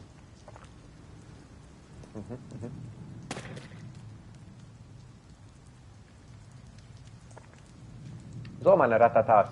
Jetzt sollt ihr nicht kommen. Selbstverständlich nicht. Was?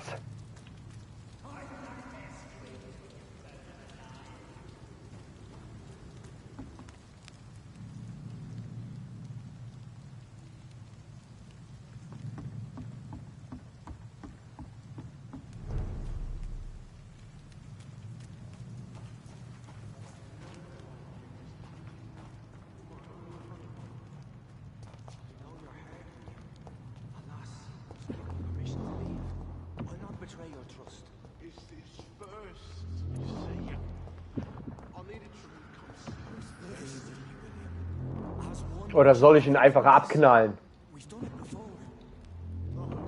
Einfach mal, also ich sage, Schrotflinte ist eigentlich eine sehr gute Sache.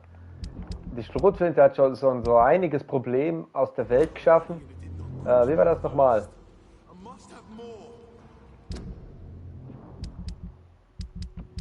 Ach hier.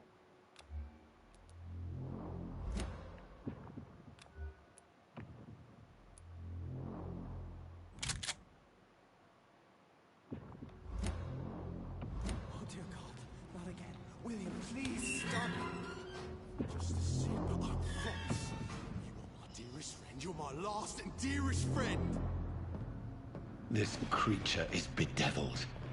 I must put it down.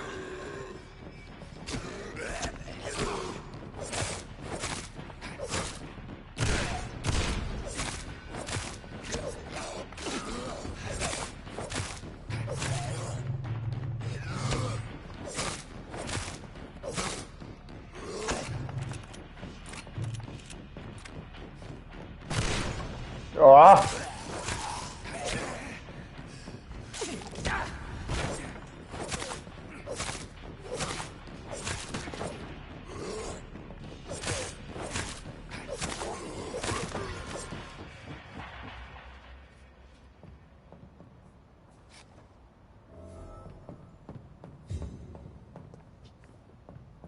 Machen wir gleich.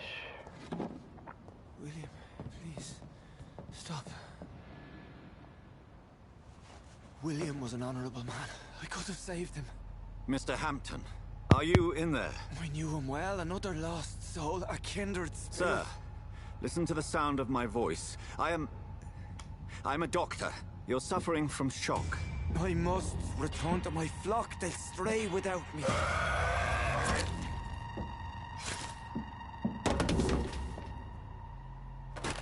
Remember, certain skulls are every bit as resistant as we are. Who are you? What do you mean by skull? You truly are a newborn. I should have realized. Wait. You are the woman from the bar. Are you like me? Can you help me? I believe, sir, I already have.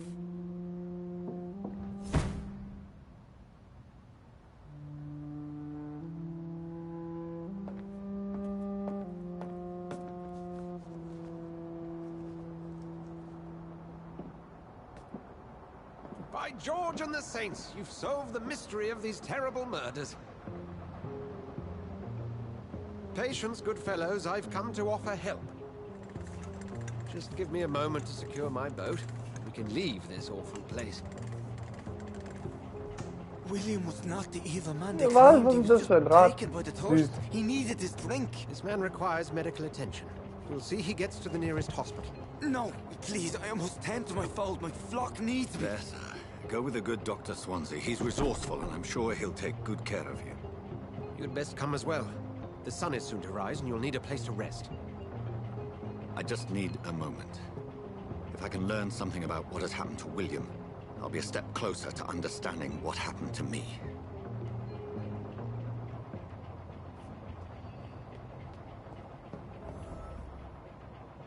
This poor creature can't be my maker. Could it be some subspecies of vampire? I must find a place to analyze the blood.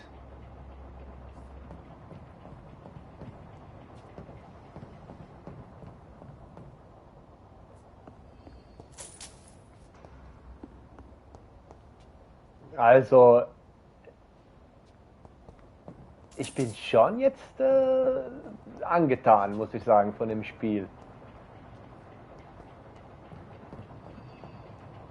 Wollen wir seine Tasche mitnehmen? Ey, braucht er sein Zeug?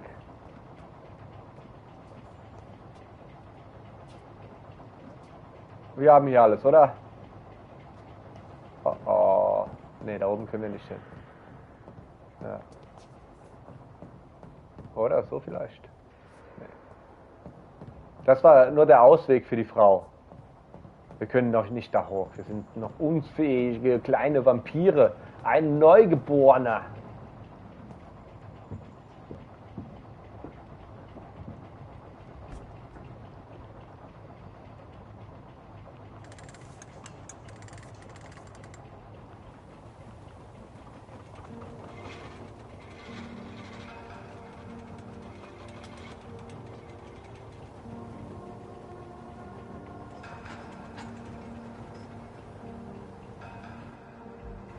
Where are we headed?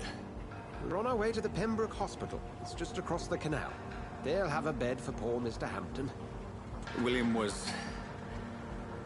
What manner of creature was he? Predator, prey, villain, and victim. Who can say? The important thing is that he's been stopped. Duly noted. And the woman? What... Who is she? What woman? Oh, don't play me for a fool. You used me to locate that skull. You must know who she is. I thought you a gentleman.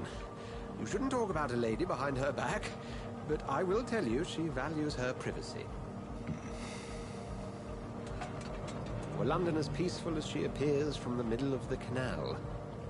If only that were the reality of the situation. To be honest, I've always tried to avoid this part of town. Pembroke Hospital is the last bastion between the rest of London and the epidemic. The flu has decimated the East End and the war still rages. Welcome to the front lines of a plague. This is where you work, Dr. Swansea? I am the administrator of Pembroke Hospital. I thought you were here in service of your mysterious order, the Brotherhood of... Of St. Paul's Stole, yes.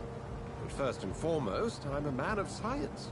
A physician, like yourself, Dr. Reed. How do you know who I am? No need for modesty. You are Dr. Jonathan Reed. A surgeon of some caliber and renown, if I'm not mistaken. You are correct, sir. I knew it. I had my suspicions. But when you took the blood sample from the corpse of poor William, I was certain. Dr. Reed. Marvelous. Have we met? I attended 3 of your seminars before the war. I have the utmost admiration for your research. And what a turn of fate. England's most esteemed blood specialist returns to London a vampire. That word, again, from a so-called man of science. I understand. Traditionally, the role of science is to refute myth, but when myth walks among us, the Brotherhood of St. Paul has dedicated its purpose to their study. There's so much for you to learn. Of that, you are right. Well, then let me be blunt. Join my staff at Pembroke Hospital.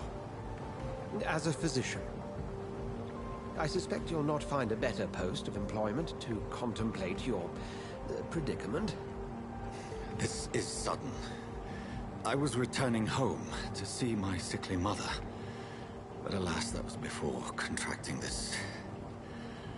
affliction. Dr. Reed. Take a moment to consider.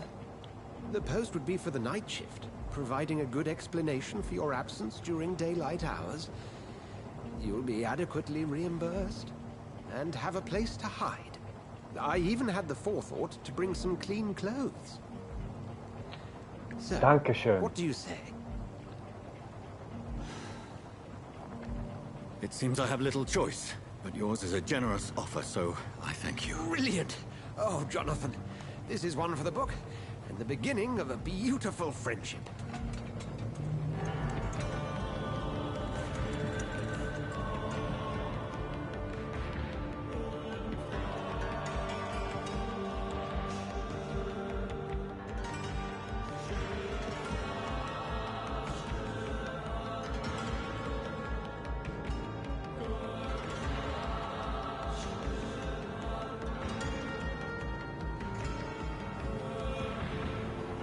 Dr. Swansea, thank goodness. I was beginning to be concerned. Worry no more, Nurse Crane, for I bring good news. Oh, Doctor, what a night. We lost 2 more patients. Nurse Scow said she couldn't take it anymore and resigned. Yes, well, I'll make a new rota in the morning. In the meantime, find a good bed for Mr. Hampton. Be sure to pay attention to his needs. Of course, Doctor. Oh, and Dorothy? Yes, Doctor? Dr. Reed here has just returned from the front. He served King Country and will be joining us here at Pembroke. We're very lucky to have gained a surgeon of his talent, and one so experienced in blood transfusions. That is good news indeed, Doctor. Oh, yes.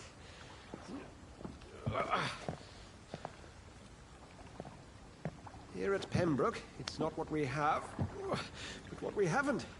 It's only thanks to Nurse Crane and the staff that our ship doesn't sink. If you have any questions, just ask her. Duly noted. Thank you. Your assistance is required, Dr. Swansea, immediately. Welcome aboard, Jonathan. We'll catch up after my rounds. I'm coming, Nurse Crane. I'm coming.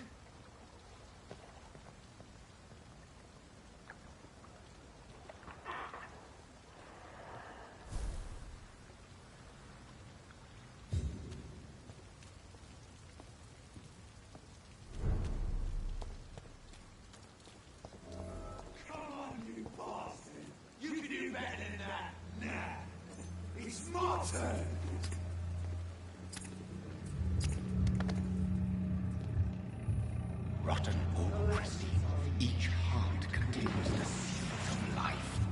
Drink at this river, dry it all.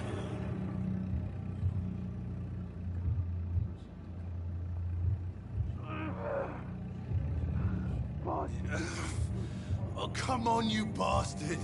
I won't bite. Sir, please. You've lost too much blood. Calm yourself. You think I didn't notice? Stop your staring and get me to an hospital, you arse!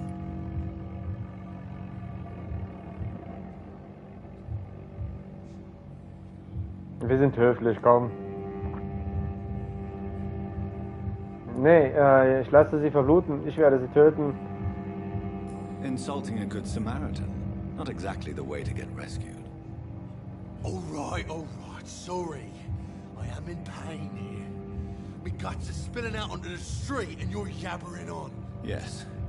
That's a very nasty wound you've got there. Take my word, I am a doctor. Dr. Jonathan Reed.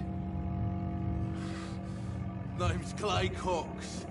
I'd appreciate you helping me to a better place, Doc. Follow me, Mr. Cox. Let me assist you to that better place.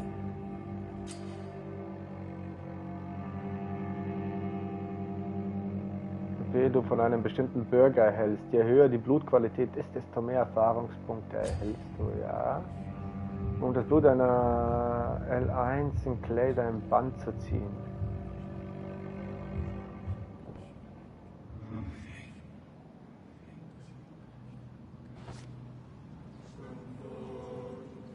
Bring this fading light into the shadows.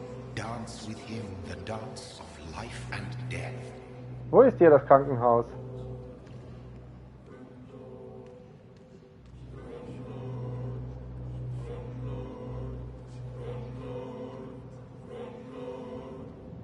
Da, wo ich herkomme, oder?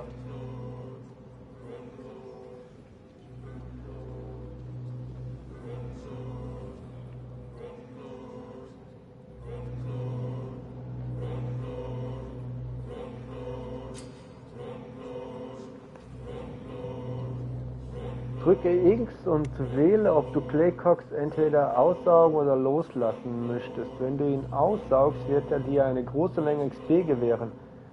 Sei dessen bewusst. Je mehr du über den Bürger weißt, je mehr Hinweise geben dir.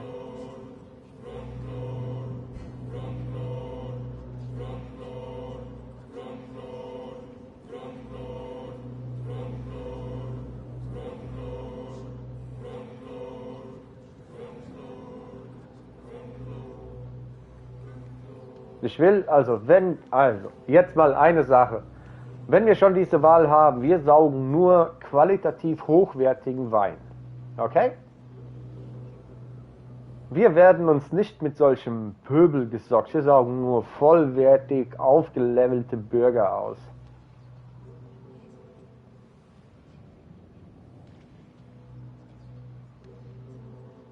No more. Not tonight. Not like this. I will not take another life. Did I black out? Whoa, I feel giddy. So ist es. Also das war wirklich nur ein Tutorial. Also It is wise for the huntsman to sometimes let his prey go, but no famished hunter can run for long.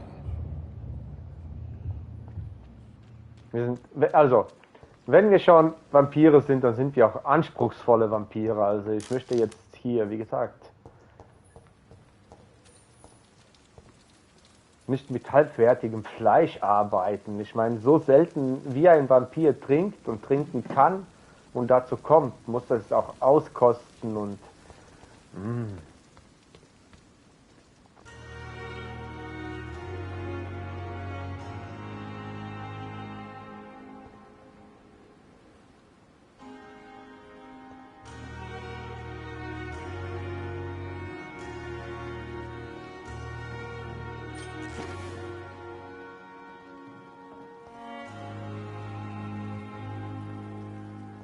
Hurry now, Doctor. It's freezing here.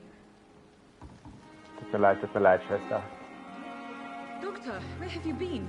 I've little time to play hide and seek with new staff members, no matter how illustrious they may be. I found a wounded man by the docks. He answers to the name of Clay Cox. He requires urgent medical attention. Already making the rounds? That's the Pembroke spirit. I'll ask our porter, Milton, to bring him back immediately. Thank you, nurse. What can I do for you? Dr. Swansea insisted we provide you a quiet office. You'll find it on the second floor with your name on the door. Thank you. Hier ist halt der Nurse Schnellschwester. Crane, isn't it? Yes, Dorothy Crane. Welcome to Pembroke Hospital, Dr. Reed. Your office has been prepared. So ist es. I would like to ask a few questions first.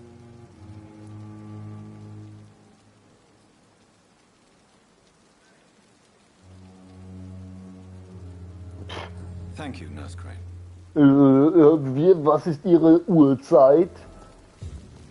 Das ist Schwester, hallo, du kannst jetzt nicht einfach fragen. Aber wir... Schwester, tut mir leid, ich hab vergessen, wir sind in einem Spiel. And Mr. Hampton, the patient we brought in. How does he fare? I gave him a sedative to help him sleep. Poor thing was in quite a state of shock. What kind of man is Dr. Swansea? Well, you accepted the job from him. I thought you would have known about your employer.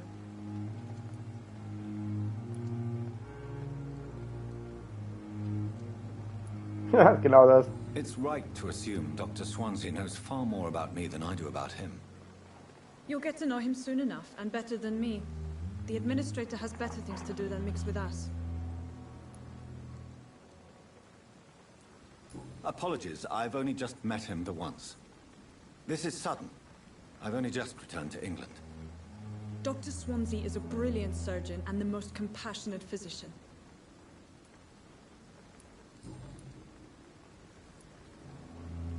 If you could point me in the direction of my room again, nurse. Second floor of the hospital, left after the stairs. It's the last vacant office at the end of the corridor. Thank you, Nurse Crane.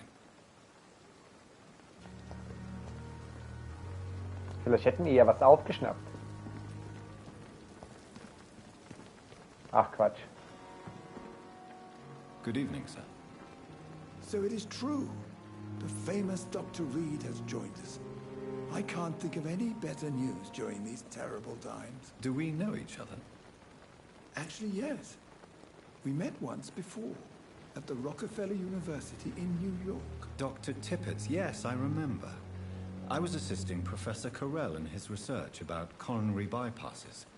He had nothing but praise for you. He was also very confident about your future.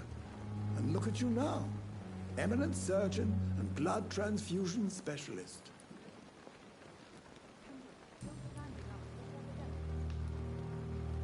What is the Pembroke Hospital situation? And please, speak freely. This hospital is not exactly the best of London. I'm sure you are used to working in a better environment.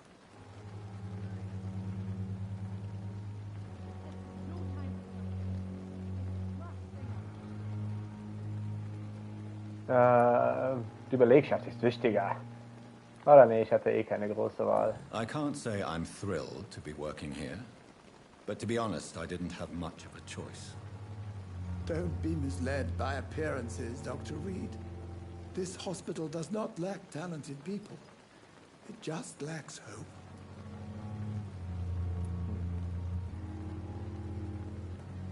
What can you tell me about the staff in the hospital?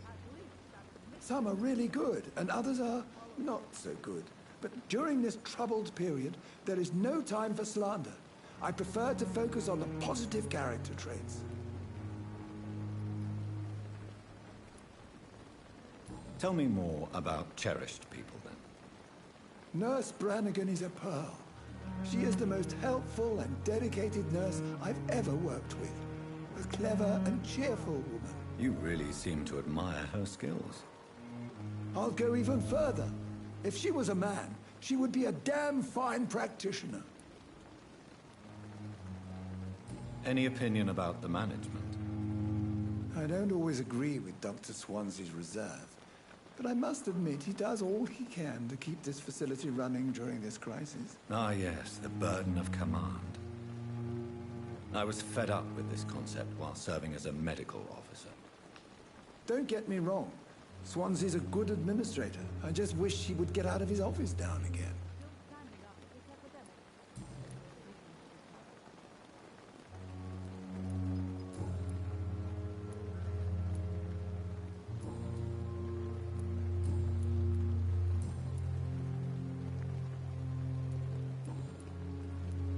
Goodbye, Dr. Tippett. It is the last thing our patients need. Good evening, nurse. I'm Dr. Jonathan Reed, the new surgeon here at the Pembroke. Dr. Swansea has already told us about you, sir. I'm Nurse Gwyneth Brannigan. Welcome to the Pembroke Hospital. Did he really? It's a good thing I wasn't hoping to keep a low profile. All members of staff have already read about your new blood transfusion technique. Dr. Swansea made sure of that. I see. Well, I'm a little surprised, but I suppose I'll just have to deal with this unexpected notoriety. You must know, blood transfusions are Dr. Swansea's primary subject of research. He is convinced it is the future.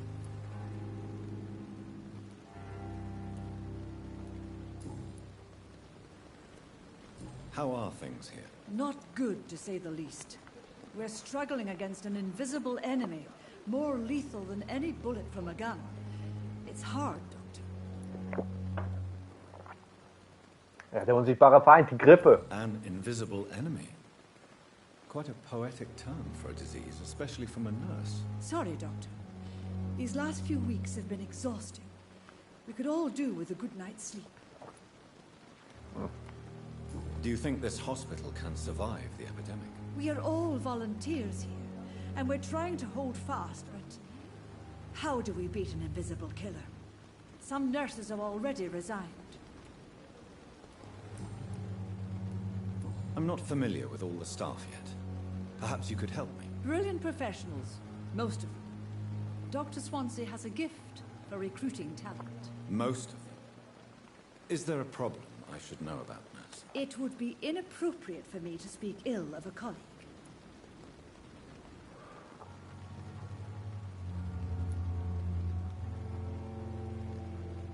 Is there anyone that stands out? Well, I have never met someone as dedicated as Dr. Tibbets.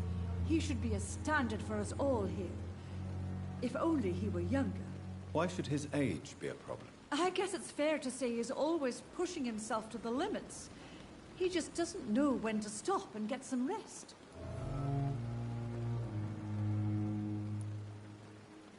Nurse Brannigan, if you do know something, please tell me. Anything you say will be held in confidence. No. I may disagree with some conduct, but in the end, everybody is doing their best.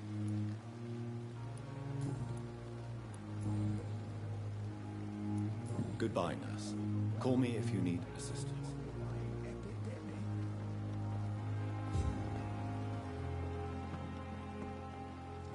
Good evening, Dr. Tibbets. Dr. Reed, any good news to share?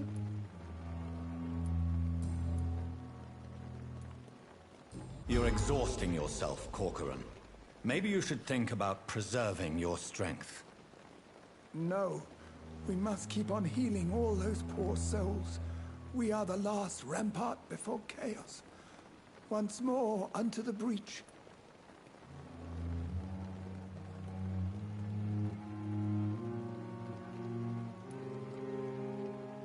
Nurse Brannigan is worried about you, Doctor. She should not have told you that. I will have a word with her. You don't have to blame her for her honesty. I'm not that kind of man, my dear Jonathan. Actually, Nurse Brannigan's opinion is the only one I may listen to.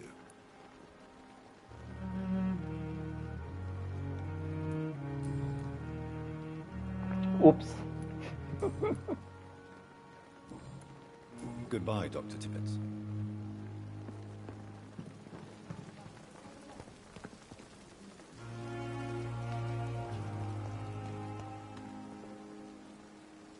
Good evening, sir. I'm Dr. Jonathan Reed. I'm new here. I've already heard about you, Dr. Reed. I'm Milton Hooks, the ambulance driver for this shithole of a hospital. That's quite a blunt introduction, Mr. Hooks. You can call me Milton. I like to speak my mind, Dr. Reed. Perk of the job. Don't judge me, and I won't judge you. I'm not sure I understand what you're talking about. Well, I'm no doctor, but I'm pretty sure a gun can't be used as a surgical instrument. You have a keen eye. I learned to shoot during the war, and have carried one ever since. Old habits die hard. No need to explain, Dr. Reed. And if you ever need a better gun, remember, I may have something for you. Ah.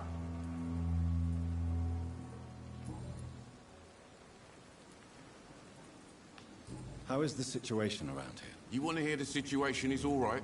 It's fucking awful. We lack everything, and it's getting worse every day.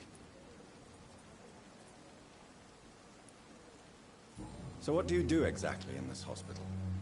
Apart from smuggling guns, I mean. I've been an ambulance driver since... too long, I guess. I'll bring sick people here night and day. It's a dirty job, but I get it done. Most of the time.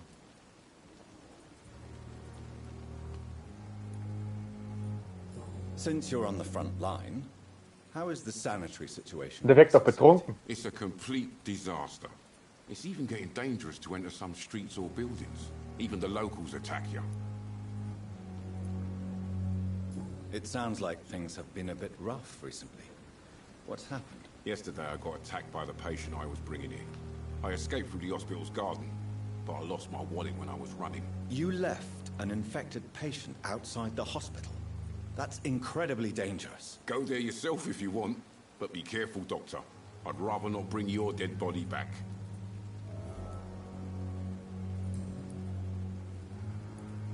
Are you really smuggling weapons through the hospital? And why not? I've already been attacked by patients, you know. And by gang members willing to steal my money. But you're not defending yourself. You're selling guns to civilians. You keep people alive your own way, Doctor. I offer them another way to protect their health.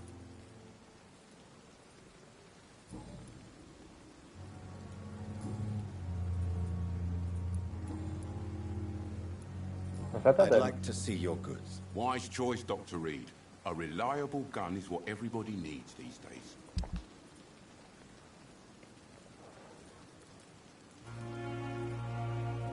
9 Schilling, Alter.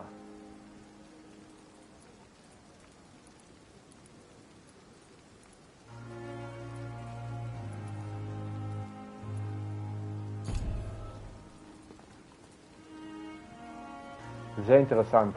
Perhaps I should have considered the offer from that calendar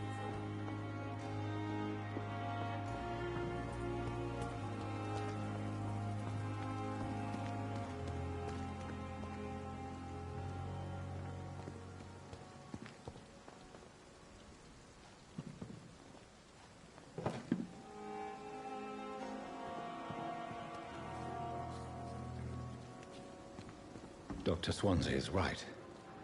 This place seems perfect to conduct my research. Good evening, miss.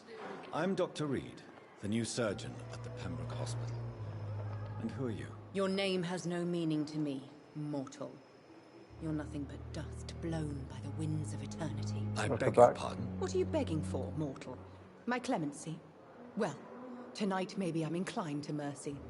You'll never forget the night you met Thelma Howcroft. You keep calling me mortal. Why is that? And if I'm mortal, what are you? Well, Dr. Reed, if you must know, I'm a vampire.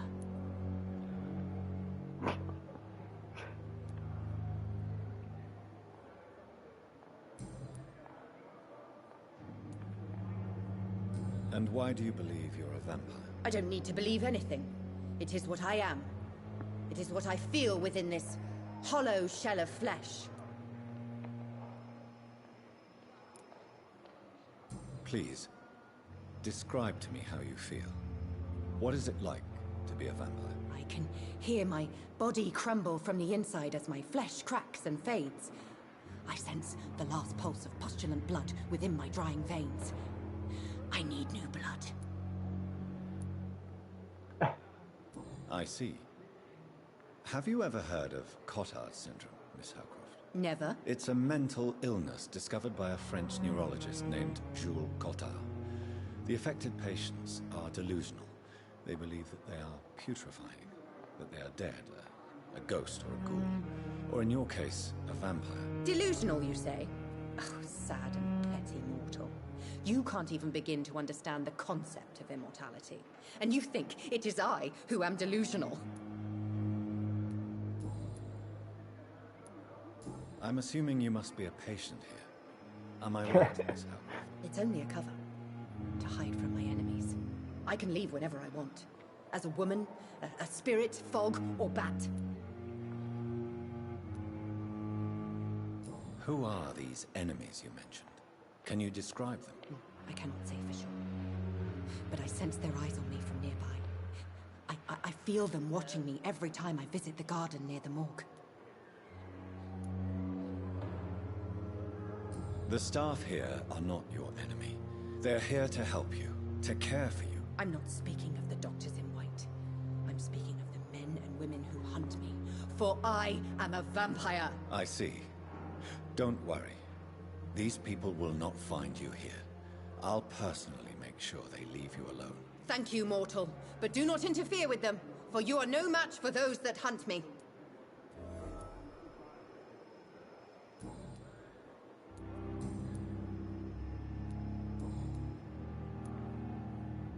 Who are you really, Miss Howcroft? I mean, apart from being a vampire. Is that not enough for you, puny mortal? What do you require? Proof of my powers? I'm curious to know who you were before becoming a vampire. It was such a long time ago, I don't remember. Centuries of unholy life can have strange effects on one's minds, you see?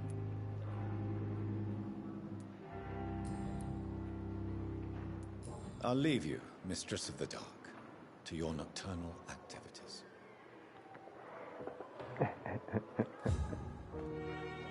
Am Ende stellt sich heraus, sie ist wirklich so eine... Sie ist so der Endboss. Weißt du, so, sie ist einfach nur verrückt geworden durch ihre Unsterblichkeit.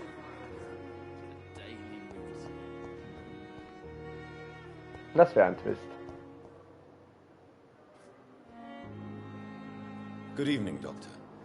I believe we're going to be working together. Dr. Reed, Dr. Swansea informed us of your arrival, but I could not dare to believe we'd have such good fortune. Such an honor, sir. Thank you. And you are? I am Thoreau Na, Strickland. natürlich nicht. Dr. Thoreau Strickland. I'm a great admirer of your work, Dr. Reed.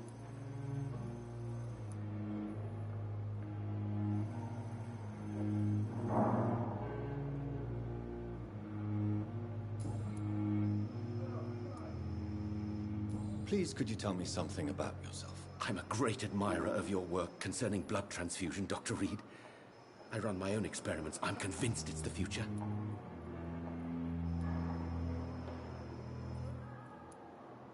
I based my technique on my mentor's research. He helped me perfect my method.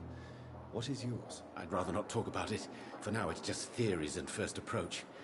My process is purely experimental and unsuccessful. As long as you're cautious and methodical, you may remain empty-handed, but you won't fail. You're not the first one to warn me, but I am convinced knowledge is the main weapon against the ravages of this epidemic. What made you choose to be a doctor? I'm not ashamed to admit you and your work have inspired me. I am honored to have the opportunity to work by your side. It's always a pleasure to share scientific and medical knowledge with someone eager to learn. I'll be glad to help you if I can. This epidemic may be the century's most terrible disaster, but I'm convinced that we, as doctors, are the only ones able to defeat it.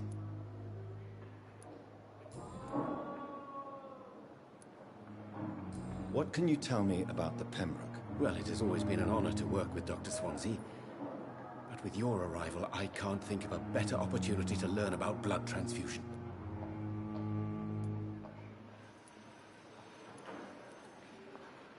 Do you need help with anything in particular? Well, yes, maybe. I'm waiting for a batch of products I ordered for my personal research, yet my supplier seems to have vanished. Do you want me to play the errand boy for you? Oh no, Dr. Reed.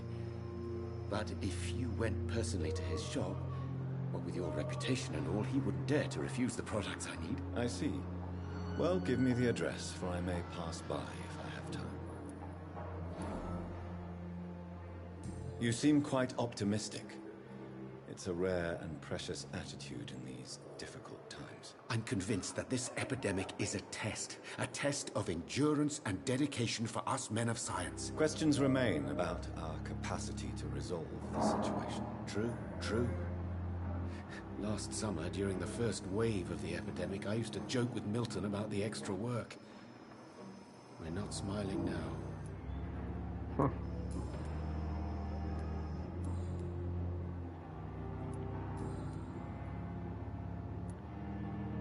Tell me more about your willingness to experiment with new medical techniques. Harvey Fiddick is a patient suffering from a severe injury that could cripple him if not treated correctly. I'm convinced your blood transfusion technique could help him. What is it you really want? To save him? Or to prove your point? Fair question. I want nothing but to save my patient, Dr. Reed. Especially since I know Mr. Fiddick's story.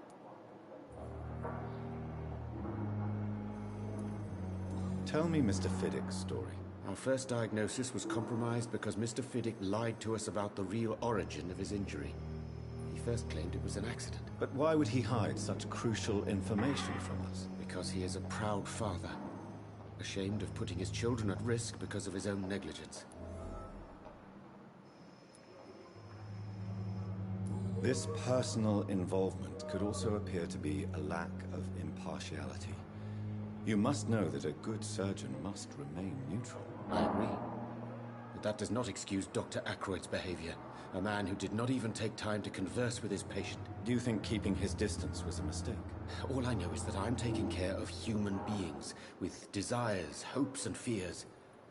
Not some biological machine comprised of blood, bones, and flesh.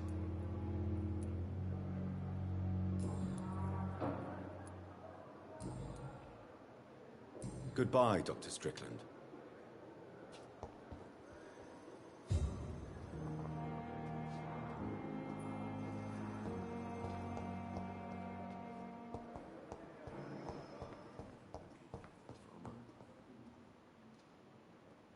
Also viel gesprochen wird hier in dem Spiel auch.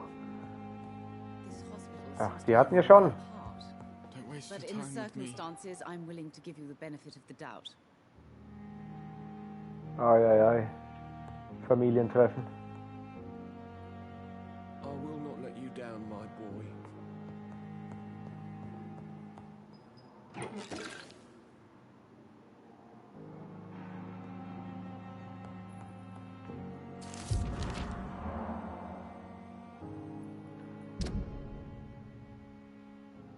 Meine liebe Kinder, es tut mir leid, dass ich euch bisher geschrieben habe, aber ich will...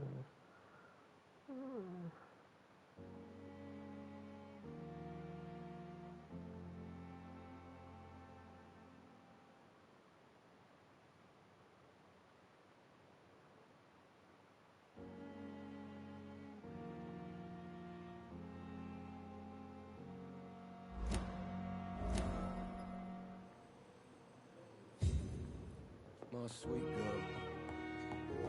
Like a book. Never could keep anything from her.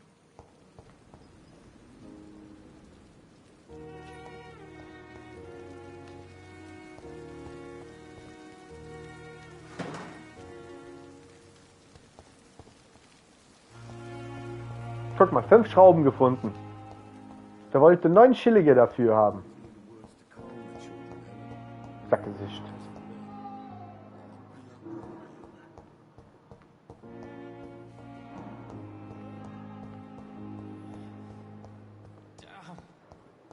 The pain. It's here again.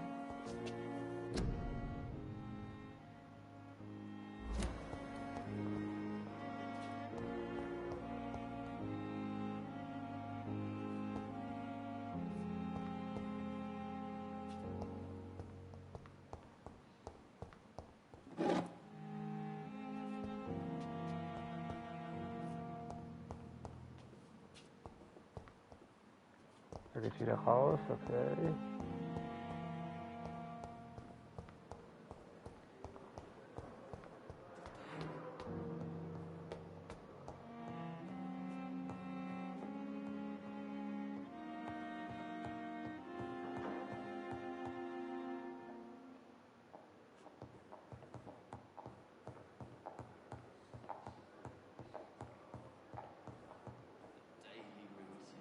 Das Schuhgeräusch klingt voll abgefahren. Erster oder zweiter Stock? Zweiter Stock, gell?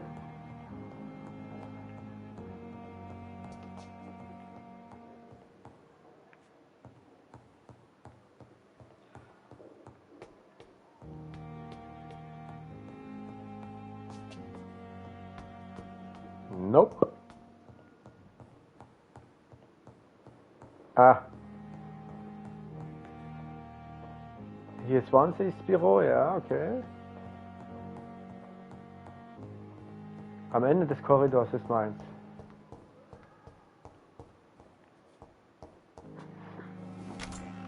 This must be the place. It's definitely away from prying eyes. Relegated to the shadows. A kingdom of my own. At least I won't be sleeping in a coffin.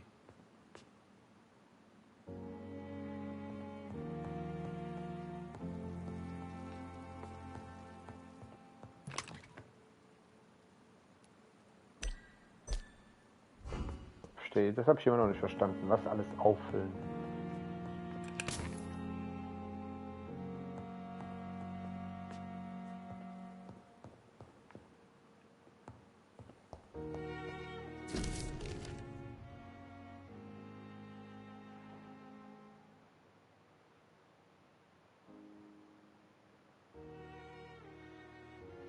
Da habe ich gar keinen Bock drauf.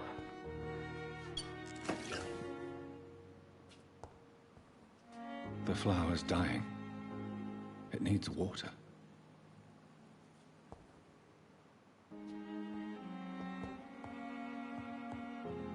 Ja, das doch kleine Glasflaschen.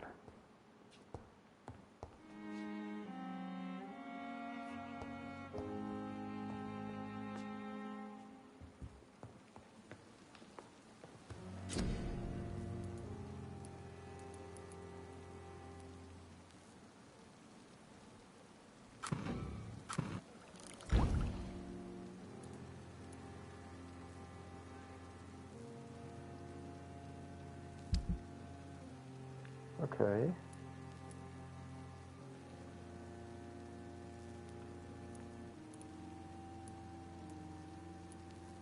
Der macht mehr Schaden, kostet aber mehr Ausdauer.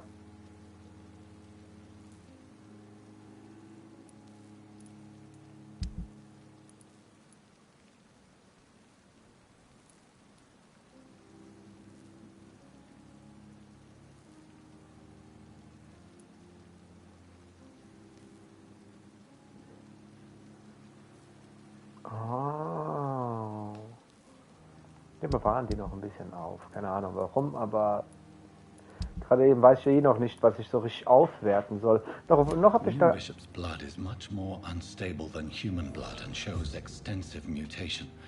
But this is not what happened to me. I must keep on searching. The sun is about to rise. I can feel it. I'll continue tomorrow night. I have so much time now.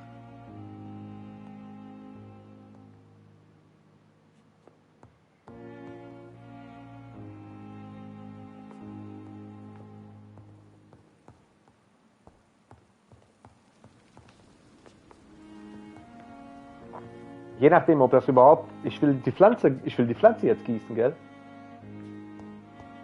Weil ich habe Wasserflaschen an mir, ne? Hier ist ein Wasserhahn. Das sind keine 10 Meter, Mann. Also wenn ich irgendwo in der Gasse jetzt irgendwie eine Flasche mit Wasser finde, in London bei Nacht, im Regen, um eine Pflanze zu gießen, also Spiel, bitte.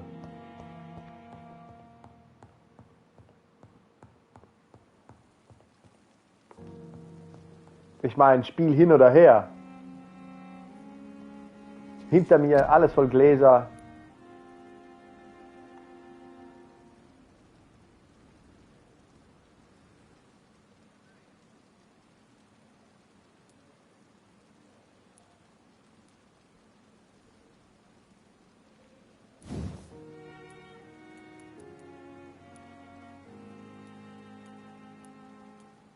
Ach, wir haben das... Und ich hatte gedacht, wir wären stark.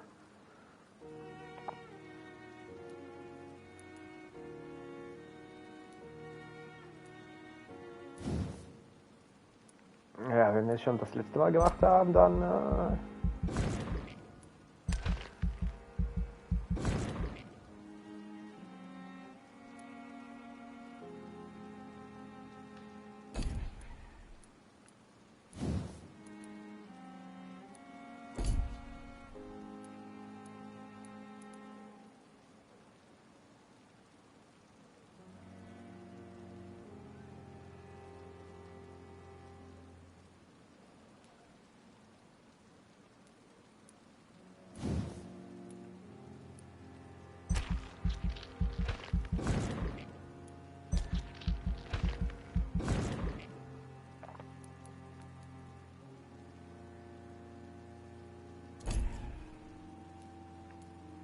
Was ist das? Blutbarriere?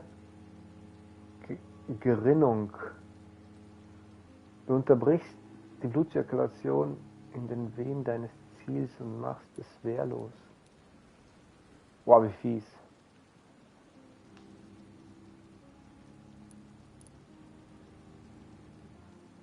Du führst eine übernatürliche Bewegung in Richtung eines Ziels aus und verursachst Schaden bei der Landung. Das ist cool, ein Teleport. Schattenschleier.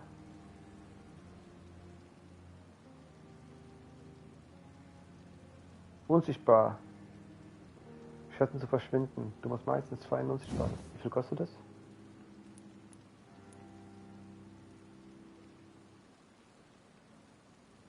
$500.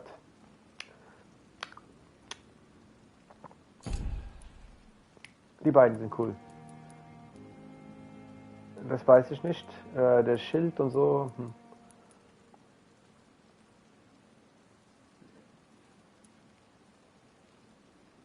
Abgrund. Du erzeugst einen Schattenwirbel zu den Füßen deines Ziels.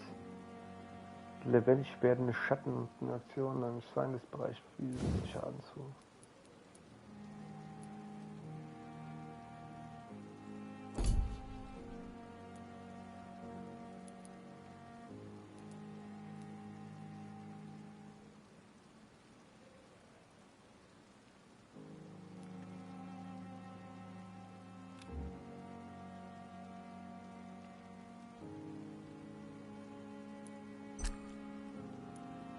Ah, das letzte Mal haben wir Ja gedrückt. Ah, deswegen hat es nicht angenommen.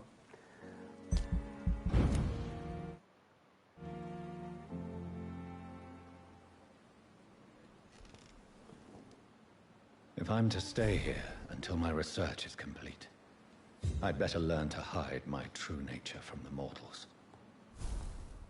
But what about my thirst for blood?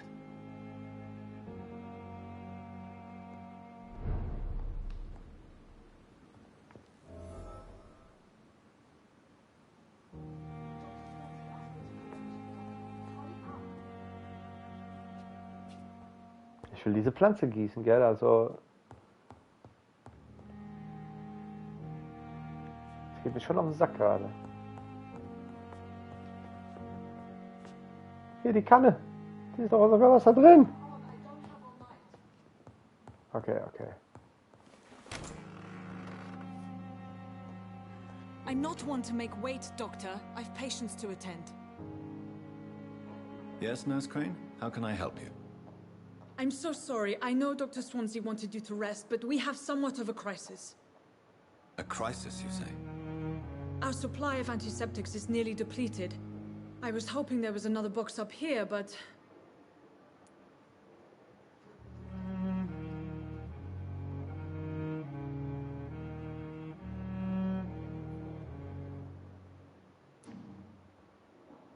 Sorry.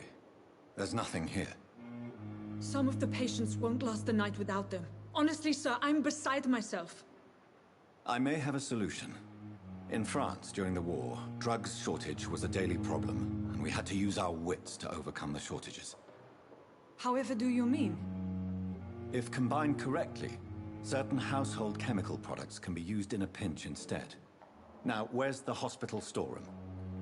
The storeroom? Fat chance. This is the Pembroke, and space is luxury we don't have. Everything used to be stored in the old morgue. Perhaps I should look there first. Where is this morgue? It's the large building behind the hospital. You'll need to go in the back door because it's been sealed off for sanitary reasons. Take this key. It opens a small back entrance at the end of a narrow street. The abandoned morgue behind the hospital. A small door at the end of a narrow street. On my way then. Thank you, nurse.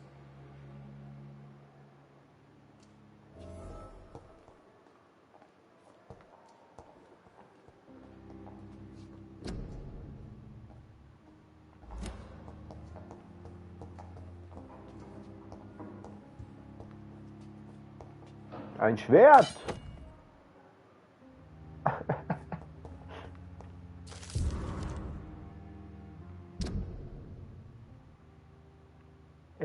Elwoods Patientenakte. Elwoods männlich, Alter 28. Dr. Tippets gesehen. Aha, aha.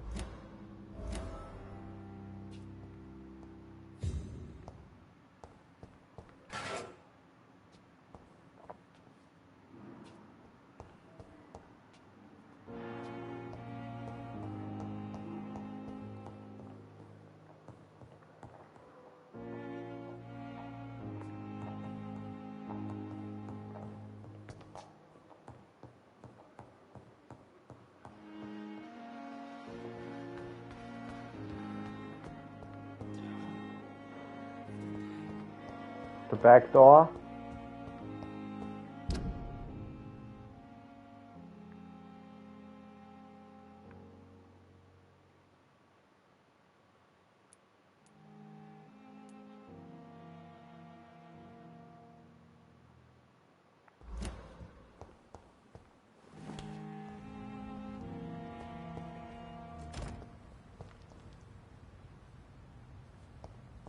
Okay.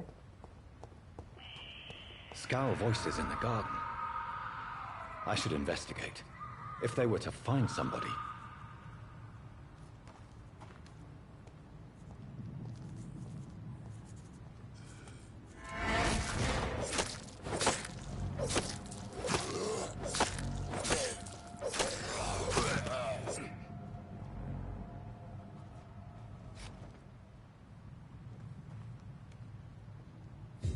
Was war denn das übrigens für einer?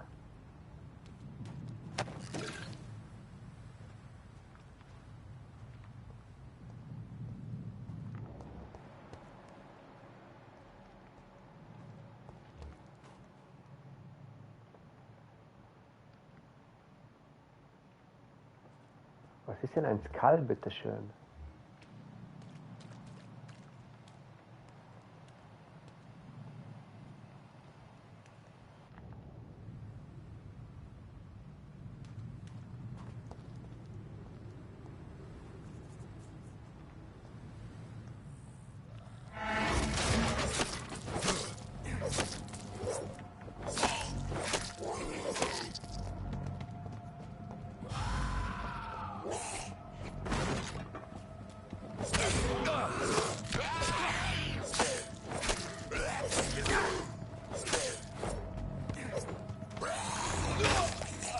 Ach, das ist ein Skull.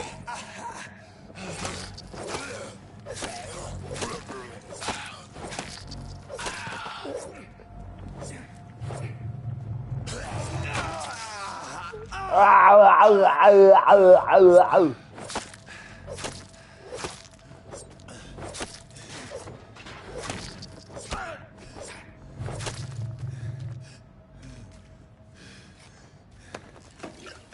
Oh.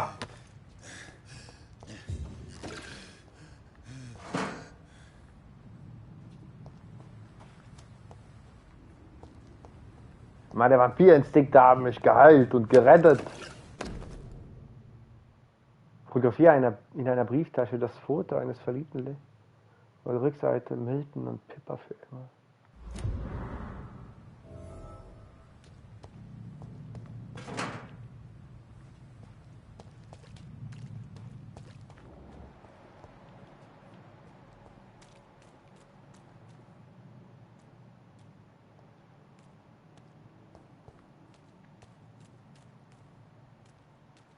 Also 3 Stück sind schon heftig. Aber ich glaube, wir gehen auch hier falsch, würde ich jetzt mal ganz blöd behaupten.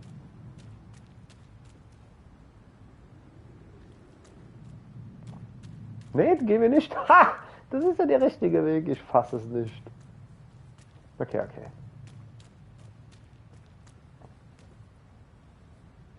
Quarantine Influenzante.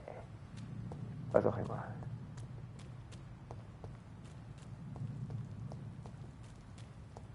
Ah.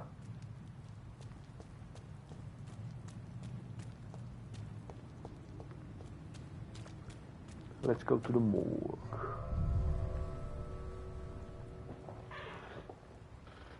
Ja, jetzt muss es die Szene ändern. Ich verstehe sogar, was die hier machen. Das jetzt hat ein etwas größerer Levelabschnitt, deswegen muss das Spiel gerade neu laden.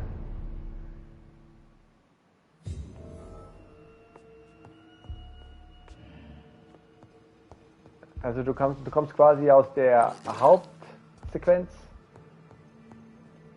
der Hauptspielwelt jetzt in ein Nebenspiellevel.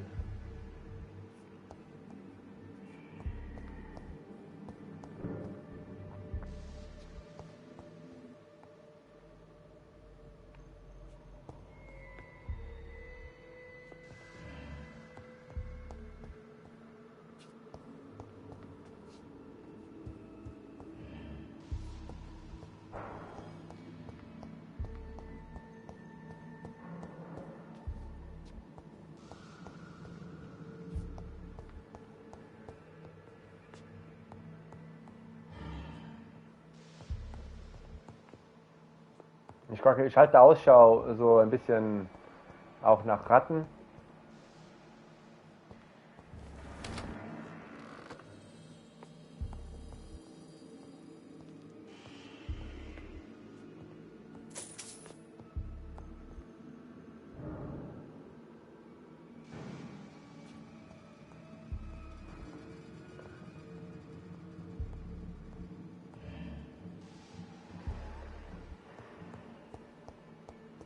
It's locked.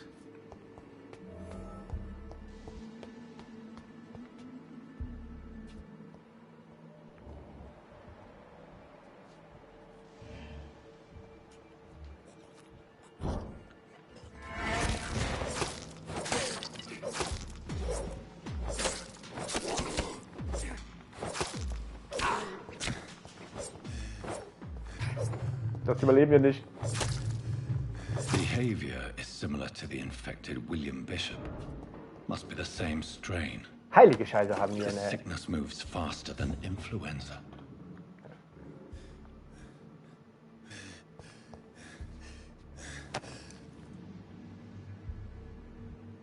Zigarettenetui. Auch hier sind die medizinischen Objekte. Ah, ja. Ei. Oh, wenn wir jetzt die Scheiße aufheben, dann ist hier der Rock'n'Roll angesagt. Ist meine Schrotflinte nachgeladen?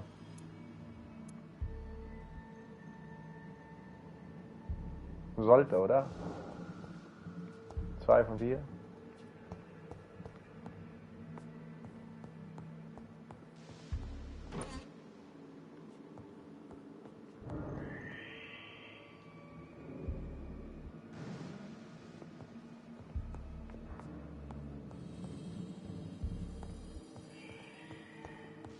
This key will surely grant me access to the basement. Basement. Let's do this basement. Siehst du, er holt seine Waffe raus. Oh!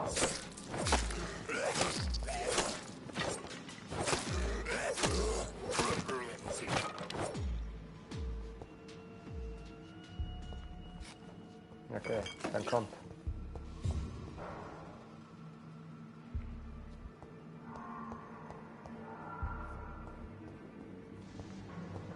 Okay.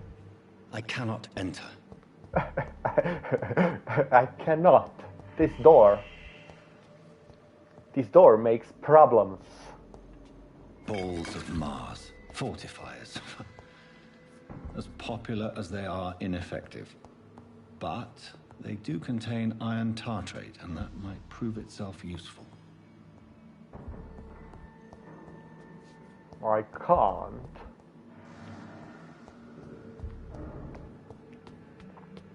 Ich weiß, wir müssen nach unten. Ich weiß, wir müssen nach unten. Ich habe voll Angst zu sterben, ey. Ich habe so keine Lust. Es gibt keine Checkpoints, Mann.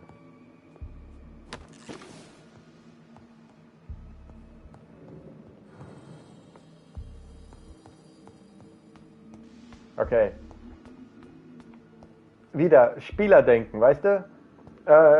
Die Tür unten zum Keller ist abgeschlossen. Also, was war das? Also, muss der ja... Naja, okay, die können sich in Staub verwandeln. Das ist ein bisschen fies jetzt, die Theorie.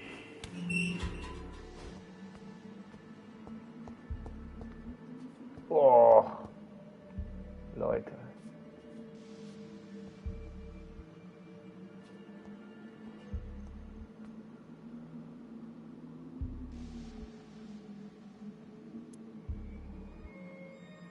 Ich schau mal mit der Lumpe drauf.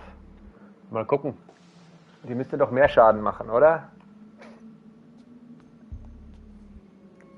Und wir versuchen mal, wenn sie geschockt sind, wo hieß es doch, kann man sie aussaugen. These scales feed from corpses and the husks of animals. They're not after blood.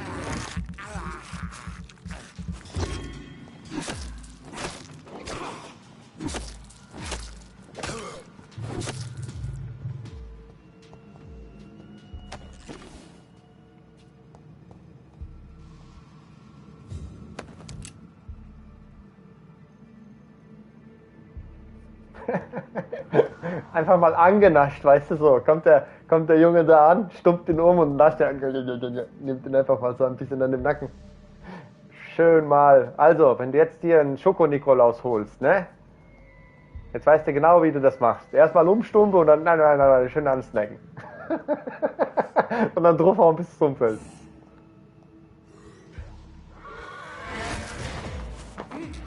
Ja, und angesnackt.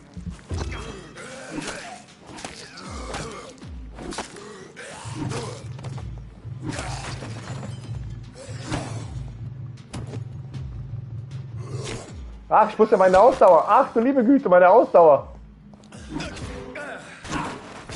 Nein, nicht sterben. Oh Mann, meine Ausdauer. Ich habe ja gar nicht drauf geachtet. Auf einmal haut er nicht mehr. Mann. Okay.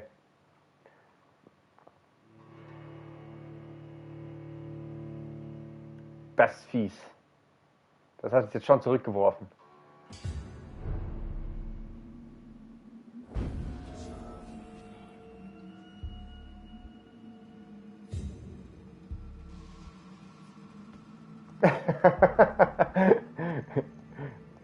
Ich muss dir sagen, ich bin da ein bisschen rabiater. Also ich drück sie in der Folie schon kaputt.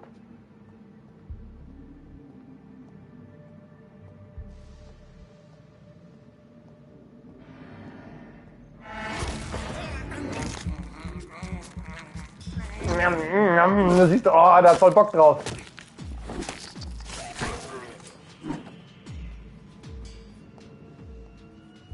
Pariere, endlich steht's da. Dankeschön, Spiel.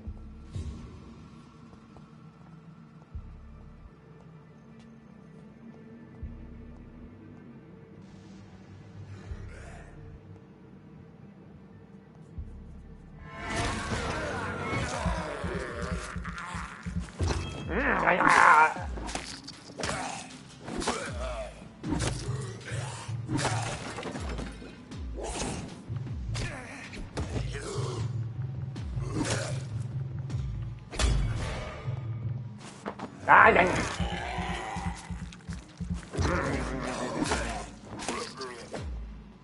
Okay. Wir haben's drauf. Wir wissen genau, was wir tun.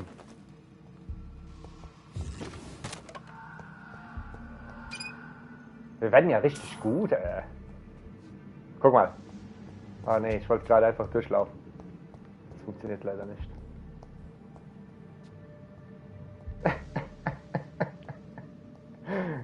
Ja, schön. Da war doch einer im Flur, den machen wir platt, bevor wir uns hier... Falls Panik ausbricht, ich will nicht überrascht werden.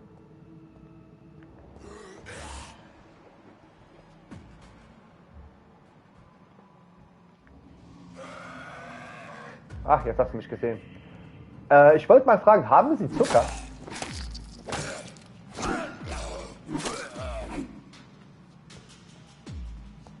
Ich suche nach Eisennitrat, war es, glaube ich. Natriumfluorid. Können Sie mir dabei helfen? Ich muss netter sein, die Leute fallen tot um, wenn sie mich sehen.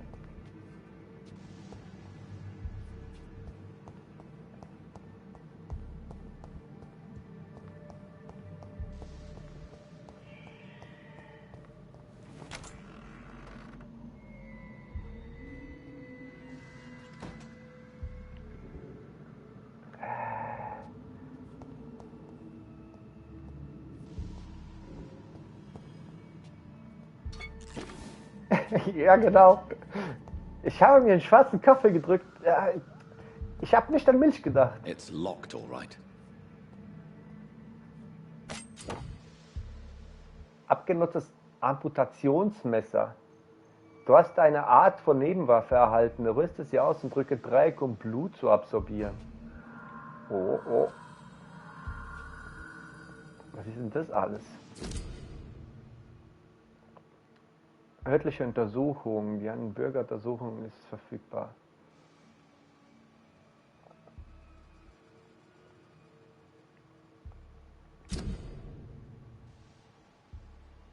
Bürgeruntersuchung. Bürgeruntersuchungen werden hier nach Bezirk sortiert angezeigt. Du kannst eine neue Bürgermission beginnen, indem du Viereck verfolgst oder eine Karte aufrufst, um zu erforschen.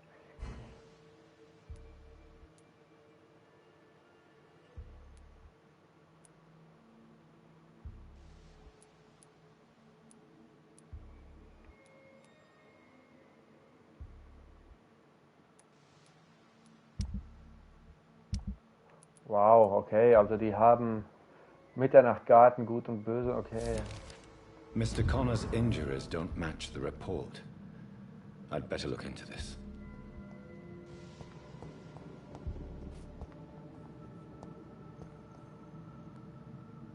Also, wir haben eine verschlossene Kiste. Wir haben eigentlich eine Amputationssäge dabei. It's locked. Wahrheit, aber ich glaube nicht, dass du sie nicht öffnen kannst.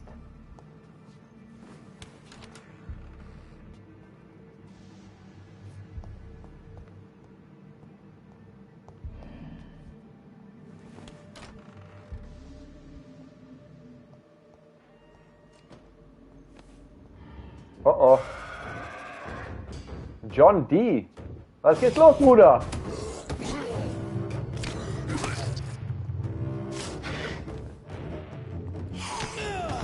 Ich muss an meine Ausdauer denken.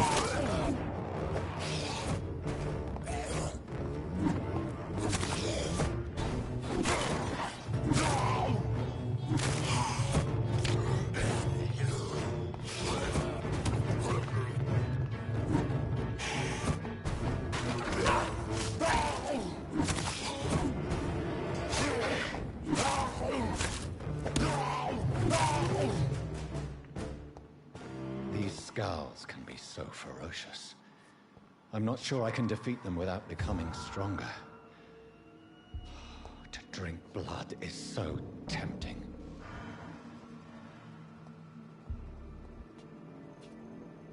Ja, wir kämpfen immer noch dagegen an, also auch storytechnisch, okay? Also ich muss ja ganz ehrlich sagen, dass das hier Totengedöns nicht mehr genutzt wird, kann ich mich schon vorstellen. Guck mal, wie unpraktisch ist alles im Krankenhaus aufgebaut. Sodium hypochlorite. Dangerous to administer, but efficient in the proper dosage.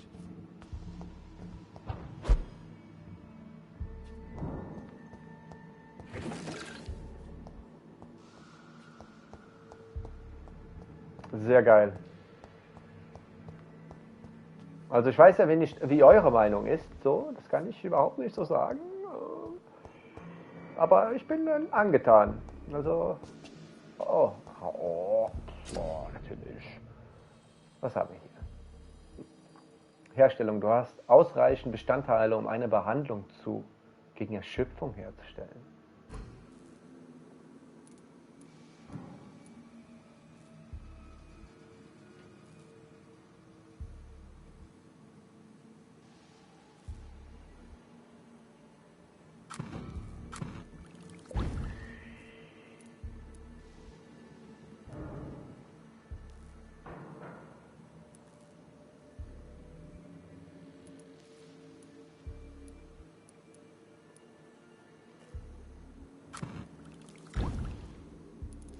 Wow.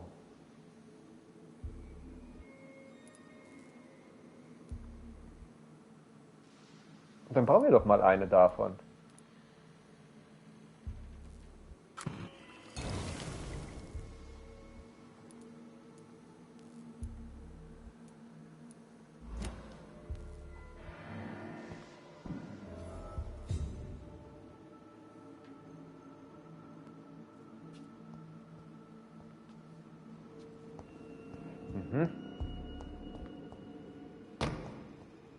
So, erstmal schön die Kniescheibe ins Becken gedrückt.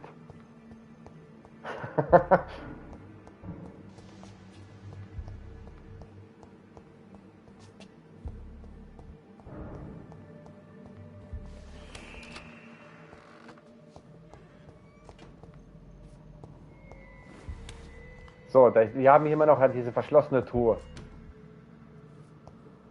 Mich würde sau gerne interessieren, ob das ein Skill ist, ob das ein Schlüssel ist, den ich hier finden kann in der Schublade oder Kiste.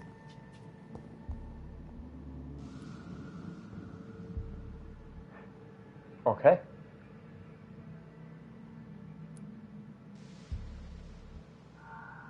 Multiple abrasions and scarring on the arms and legs.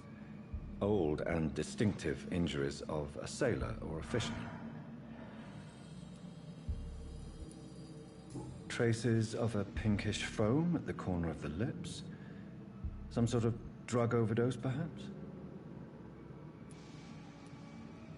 The chest was originally open to perform the operation. The sutures are clean, but the chest has been reopened. A puncture over the left lung, possibly a chest tube insertion. Not the cleanest work, but I think it was successful. Signs of internal bleeding. So, Dr. Tippett's anesthetics were incorrectly dosed, causing the patient's death. And then, he tried to operate on him again. Tippett has made an egregious error. It's time we talked.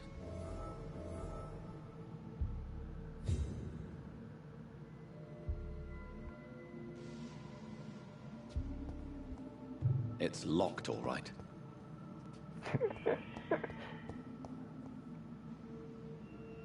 Okay, okay. Jetzt wird dem Tippett jetzt mal auf den Sack gehen, weil er vor der Schöpfung einen Fehler gemacht hat, wahrscheinlich. Jetzt sind dann entziehen wir in seiner Aufgaben, übernehmen den Posten des Krankenhausaufenthaltes, Vorgesetzten meine ich. Oh! Was? Entschuldigung, Kaffee ist vorbei.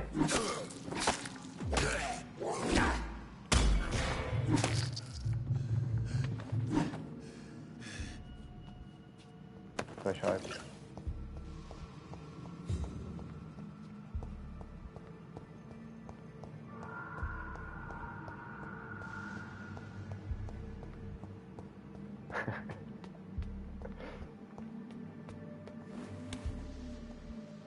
Ach, weil wir ja gestorben sind. Ja.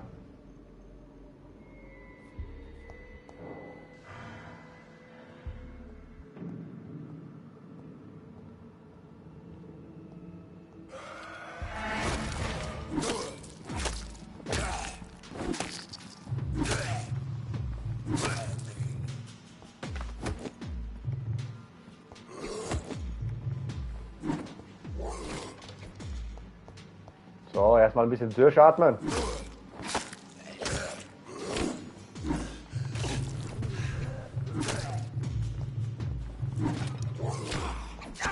Ah!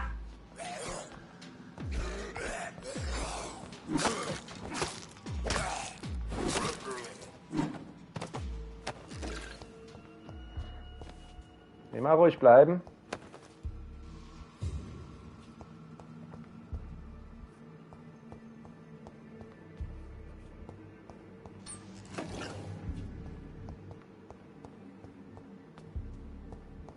Sind jetzt alle Gegenstände wieder da, oder was? Oder habe ich die das letzte Mal einfach nicht gesehen? Ich gehe, also jetzt, das interessiert mich, weil das bedeutet ja, wenn wir hier irgendwo einen schönen Platz finden. Nee, das Geld ist weg. Okay, wir haben es einfach nicht gesehen. Aber die Gegner respawnen. Ja. Aber wieso hat die Leiche am Boden wieder geblinzelt?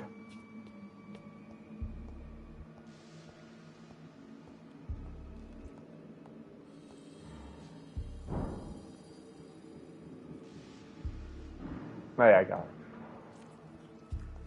Ich gehe langsam, damit wir ja nicht gehört werden. Ja, so jetzt. Zicke, zacke, zicke, zacke.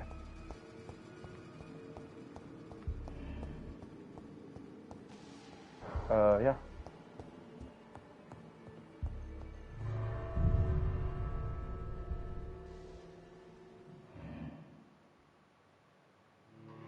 Rattenblut ist nicht so wirksam und wohlschmeckend wie sein menschliches Pendant. Wird aber ein Blutbacken teilweise wieder auffüllen.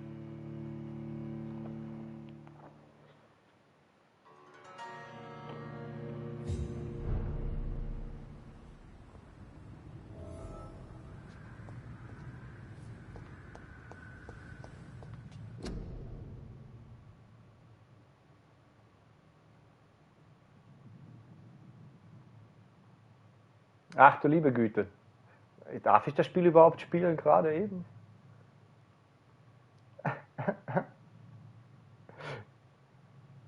Anfertigung einer Maske. Nehmen Sie einen gewöhnlichen Mulltuch mit einem Maßen 8x16 Zoll.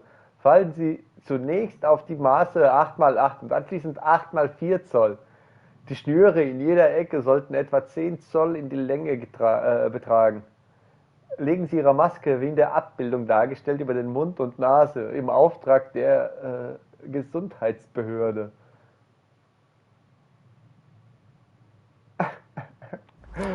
Was steht da oben? Bedecken Sie jeden Mund und Nasenmund mit einem Taschentuch. Gehen Sie zu Fuß zur Arbeit. Guck mal, nicht spucken. Trinken Sie nur aus Ihren eigenen Gläsern und Tassen. Meiden Sie Menschenmengen. Gehen Sie in Krankenzeichen sofort ins Bett und rufen Sie einen Arzt. Naja.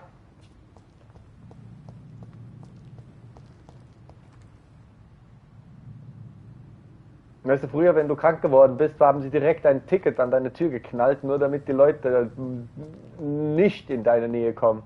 Wie bei der Pest, als sie die Türen weiß gestrichen haben. Wenn Quarantäne verordnet wurde.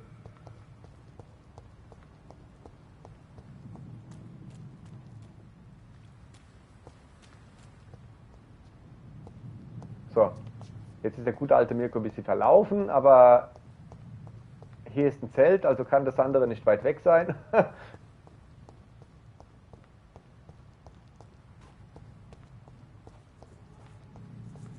Ah, die Gegner sind ja da, sind ja mal gestorben.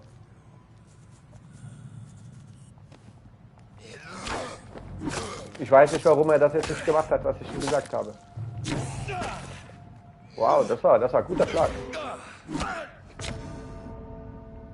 Ach Mann, ey. Ich weiß nicht, warum er ihn nicht geschockt hat. Er hat einfach seine Waffe rausgeholt. Er hat gewartet, dass er ein paar gefangen kriegt.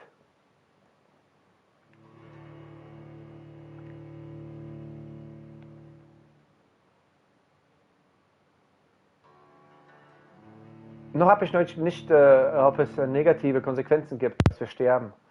Habe ich gerade jetzt so noch nicht. Habe gesehen, dass die Gegner wiederkommen, ist meine Energie voll aufgeladen, ich krieg Blut dazu.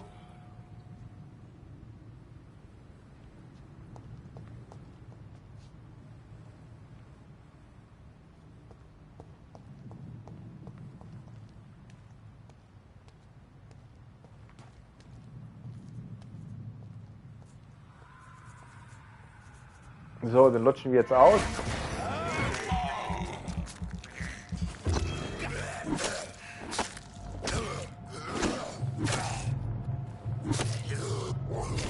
Es fehlt sowas wie ein Sprung nach hinten. Wir wechseln die Waffe auch wieder zurück nach...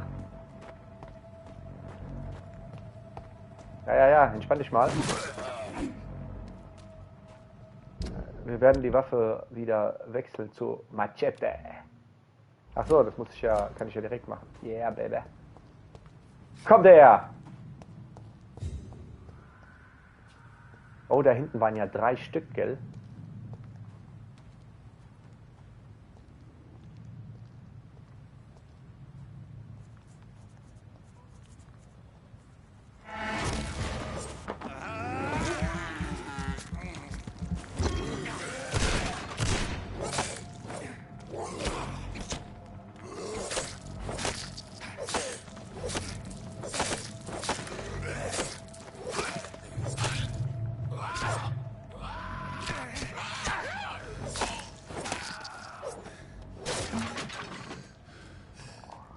Gesehen, guck mal, wie scharf das Ding ist. Direkt eine Bank durchsteigen.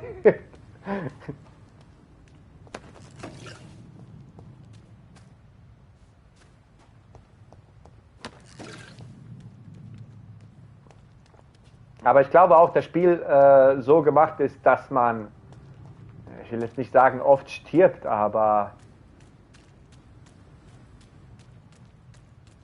Ne, wir gehen ja wieder zurück.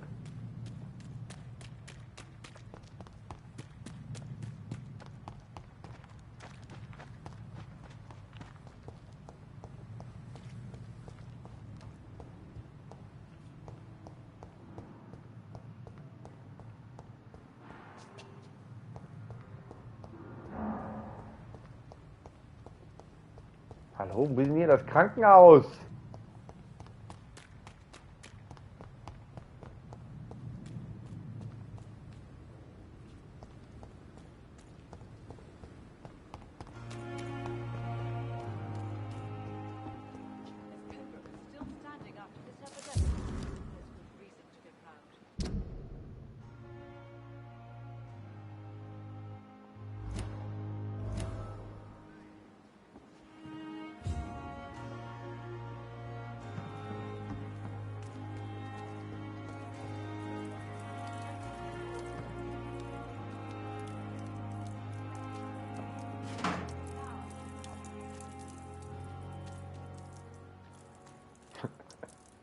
Good evening, Mr. Cox. Dr. Reed. Still working at night, I see. I like that. And why is that? People who don't sleep at night always seem more alive to me. More interesting, one way or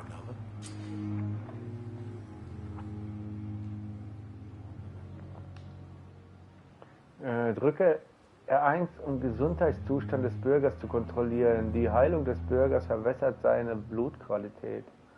You're lucky to be alive, Mr. Cox. I hope you're starting to take better care of yourself. This place is full of sickness and decay. How could I get better in such a dump?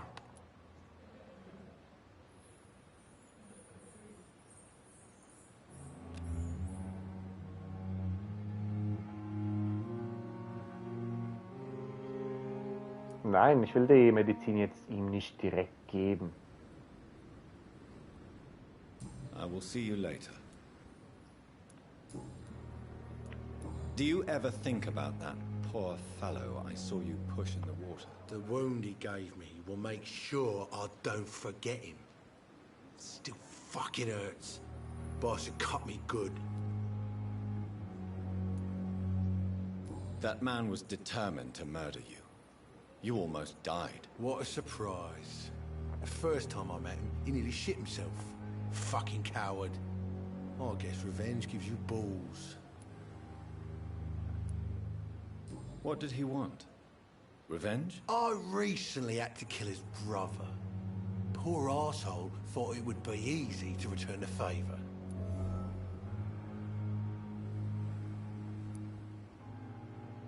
You're a monster, Mr. Cox.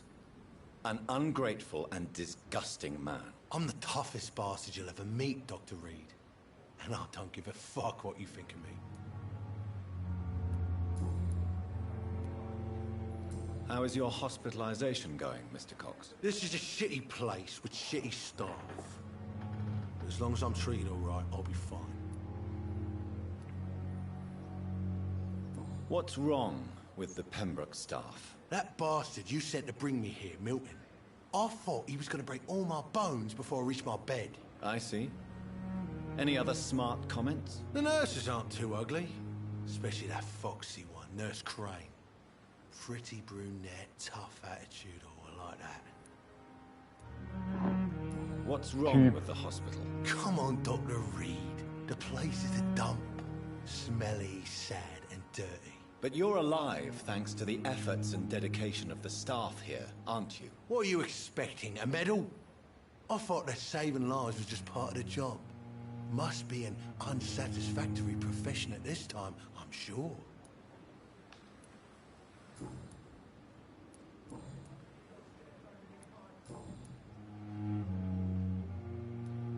What can you tell me about your marriage, Clay? Marriage is the sweetest cage, they say.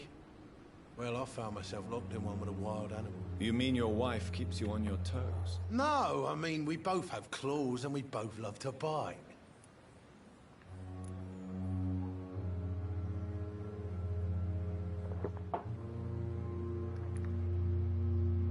How long do you think you can escape the law, Clay? I know this city like the back of my hand, Doc. I know its streets, who to pay, who to avoid, and who to bully. I won't get caught.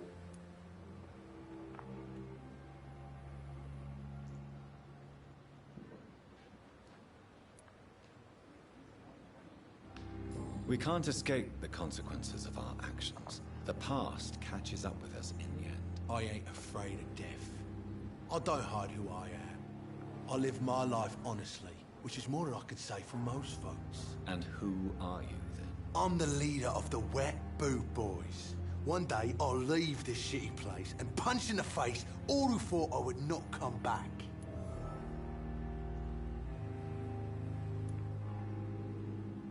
Am I right to assume your wife's letter pissed you off, Clay? I was so mad, I threw away the knife she got me when we got married. Your wife gave you a knife as a wedding present. That knife has always been my lucky charm. If I'd had it in my hand when I got stabbed on that pier, I'd not have been wounded.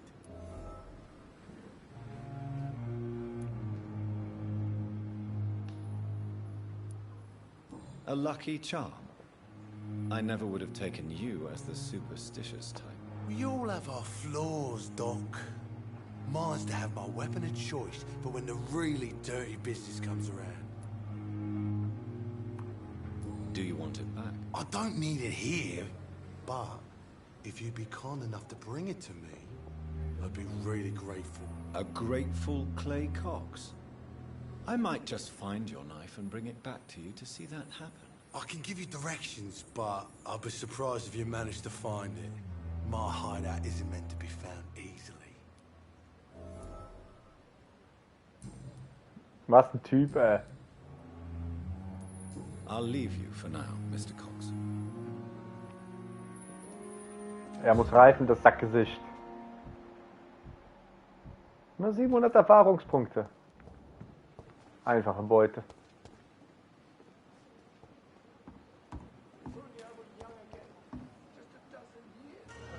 Wieder der Doktor. Wir gehen dran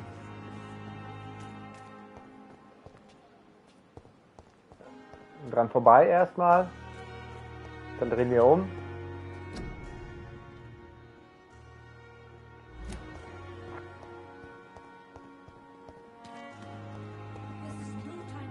Good evening, Milton. Good evening, Doctor. Still trying to save lives? I have some good news, Milton. What? The epidemic's over? I retrieved your wallet, with all the money, and a certain picture. Well, yeah, Pippa Hawkins is my girl. So what? Is it the difference of skin colour that bothers you? Not at all, Milton. Good. Please, take this money anyway. To remind you to keep your mouth shut. Not everybody is as broad-minded as you, Dr. Reed.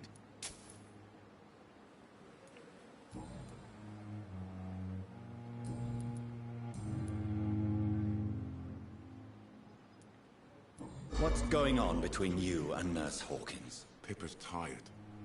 Tired of all this shit. Tired of all those corpses piling up. She's as depressed as I am. During the war, I witnessed a few couples, just like you, come together in difficult circumstances. It can be very damaging. Maybe you're right. But we support each other. And that's all that matters. You do realize you could both get fired. Hospital staff are not meant to have intimate relationships with one another. Come on, Dr. Reed.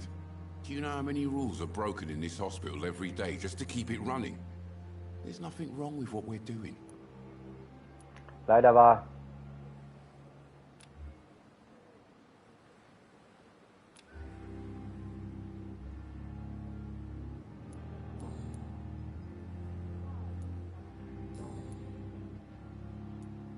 Goodbye, Milton. So, dann geht er mal der Schwester helfen.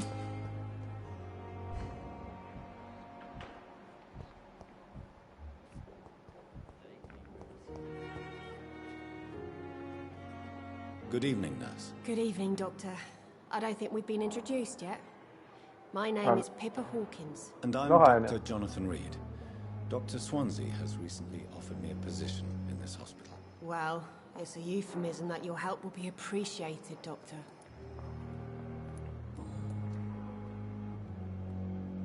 Oh Gott, ich werde sie gleich überfallen. Goodbye, Nurse Hawkins. Ich bring die Mission weg. Ich weiß gar nicht, wo findet man denn jetzt hier einen Abschluss, bitte?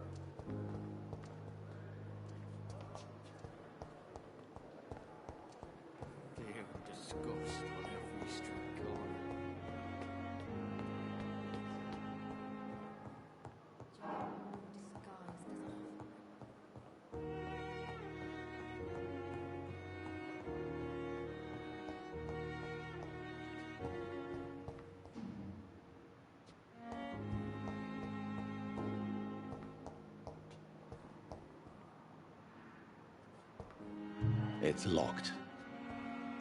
Fuck.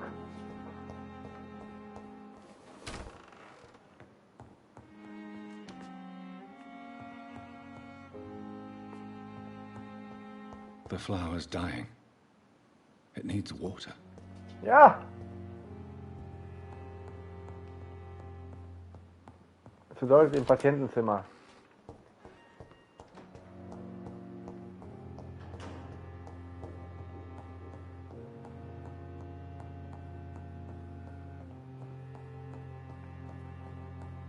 Auf der anderen Seite geht's auch runter.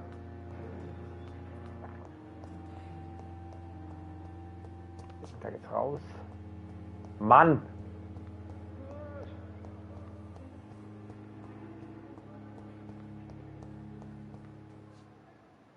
Ach, da ist der Boy.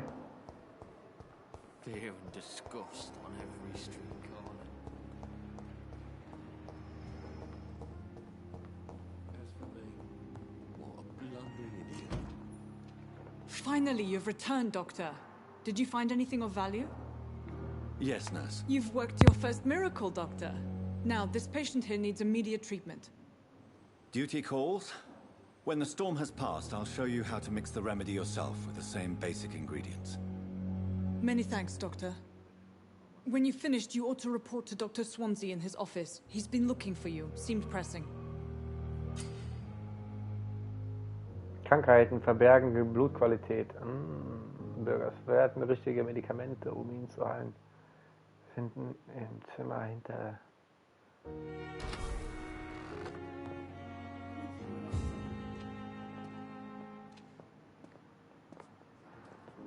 Good evening. I'm Dr. Reed. Can I help at all? No. Really? Why are you here then? I don't want to talk. My throat hurts too much. I suppose that this pain is the reason you're here. Is someone taking care of you? Yes. And no. Could you at least tell me your name, sir? Mortimer. Mortimer Goswick.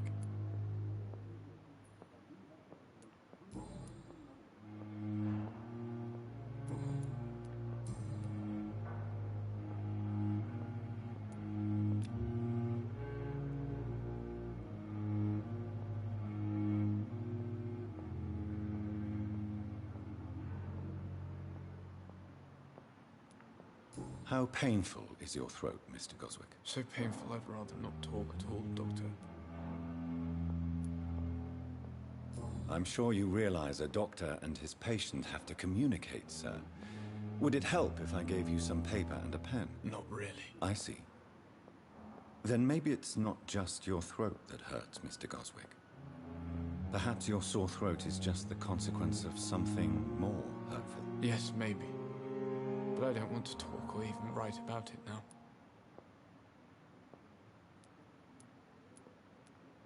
How painful is your throat, Mr. Goswick? So painful I'd rather not talk at all, Doctor. I'll let you get some rest, then.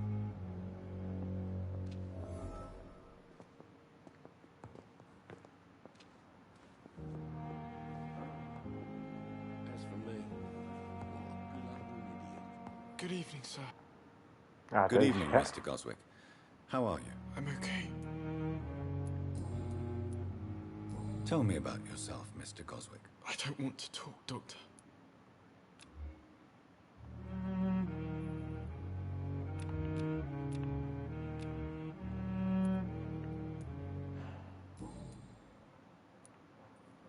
I have to go now, sir. But don't hesitate to contact me if you need any help. Good evening, sir. Doctor. I will not let you down. Good evening, madam. Can I help you? It's my son who needs you, sir. I'm Dr. Jonathan Reed. How can I help your son? I'm Beatrice Goswick, mother of Mortimer Goswick. Could you check on him, please, Dr. Reed? I've heard much of your talents as a physician.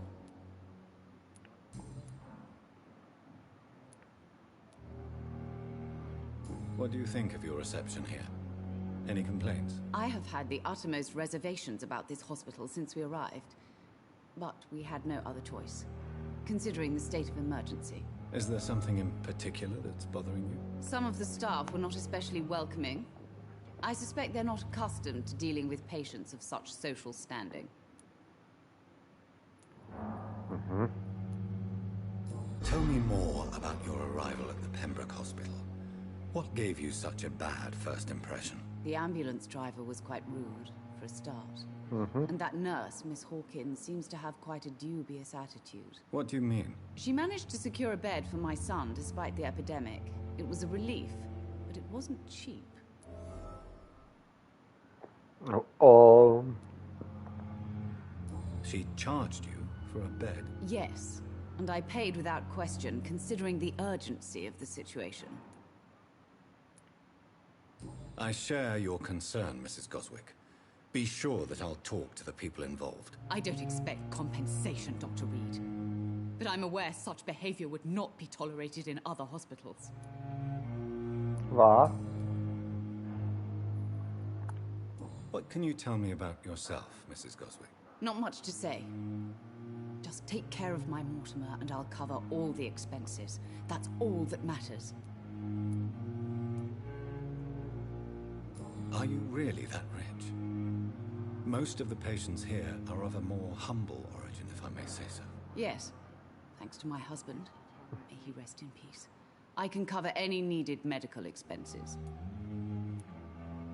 May I ask if you have an occupation, Mrs. Goswick? I'm a teacher by profession.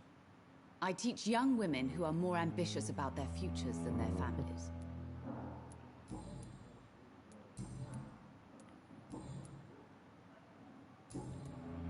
Goodbye, Mrs. Goswick. Wieso erzählt mir niemand, was mit ihrem Sohn los ist? Der will nicht reden, sie will mir nicht sagen, was Sache ist. Soll ich ihm einfach Drogen geben oder was, bis sich irgendeiner anschlägt? Der Boy hat ein Problem mit seinen Kindern.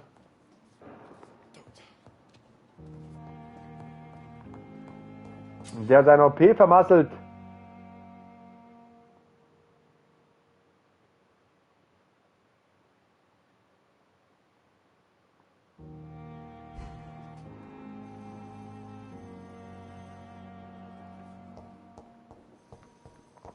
So, wir reden jetzt hoch und reden noch mit dem Mann. Und dann lassen wir mal 5 Grad sein, muss ich sagen.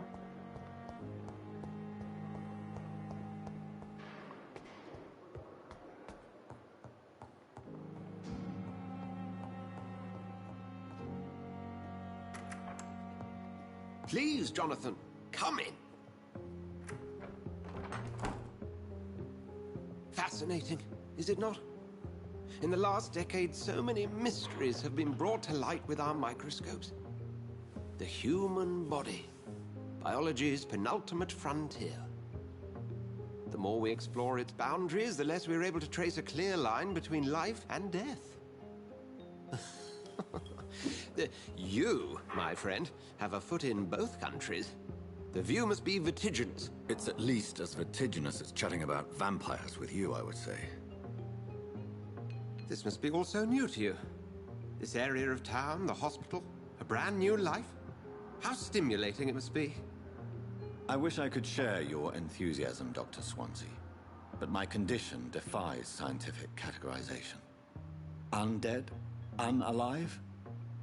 Immortality defies logic. I cannot express my thrill at this serendipitous turn of events. The world's most eminent specialist in blood transfusions, a vampire. One might say a gift from heaven.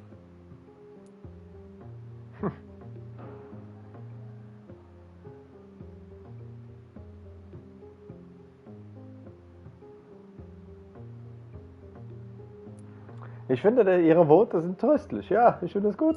It may seem strange, but your words have brought me some comfort here. Forgive me. I've been an admirer of your work for a long time, and now you are so much more than a brilliant physician. And please, call me Edgar.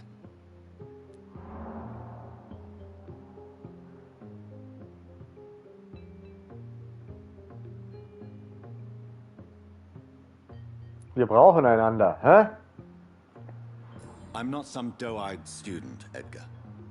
I understand we both have something to gain from this relationship. Very well. I have a task for you, Jonathan. Something that will require all your newfound skills. Please, go on. The Pembroke only survives through the generosity of our benefactors.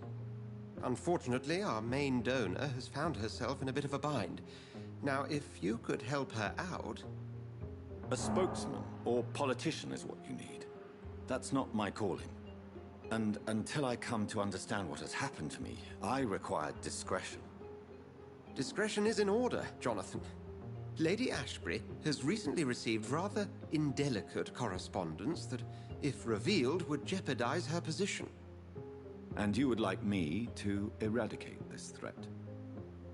By the stole, of course not. I would just like you to pay her a visit. Her ladyship is certainly near the tents outside, tending the sick.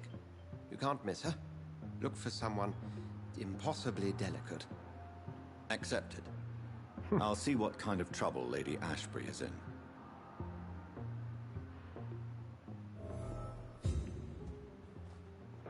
Ja, jetzt finden wir hier 2 Schlüssel und dann wissen wir, dass wir die Schatztruhen aufmachen können. Pembroke Hospital, sehr geehrte Dr. Swansea. Medizinischer Eingriff könnte Arm des Mannes komplett heilen. Ich fürchte, das kommt.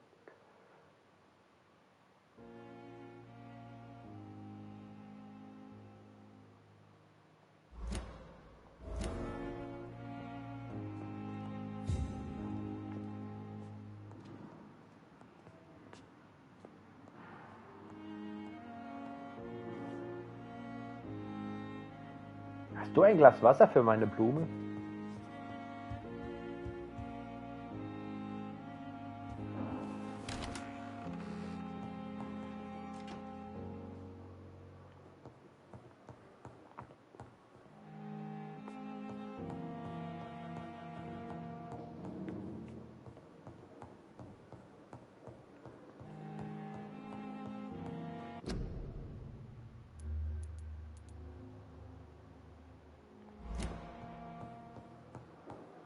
Ja, keine Ahnung. Ich weiß nicht, wann hier ein guter Zeitpunkt ist, um Ciao und auf Wiedersehen zu sagen. Deswegen nutze ich einfach mal diese Sekunde gerade. Weil hier bleibt jetzt einfach unendlich viel jetzt rumzurennen, Leuten zu reden. Und ich freue mich auf den Donnerstag. Das sieht eher... Also ich habe mich eher, ich muss sagen, auf was anderes eingestellt. Aber das ist da jetzt so, finde ich sehr gut.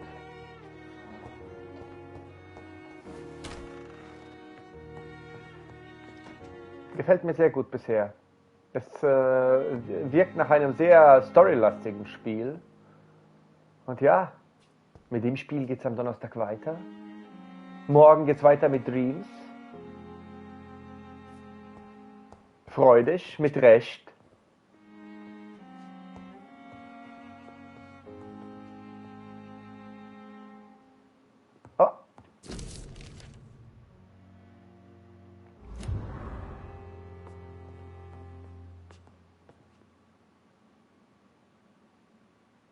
Ja, und alles andere, ja, es wird von Tag zu Tag einfach nur besser und besser. Deshalb, in diesem Sinne, wünsche ich euch einen schönen Abend. Dankeschön fürs Zusehen, wie immer. Ihr lieben Leute, bleibt gesund und bleibt mir erhalten. Warum ist das hier offen? Ist das ein Glitch?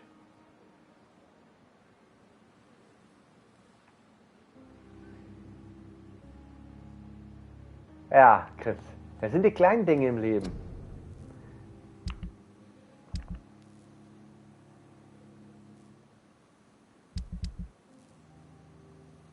Genau dafür ist ja alles so wunderschön. Und es freut mich, dass ich ein Teil davon sein kann, ne?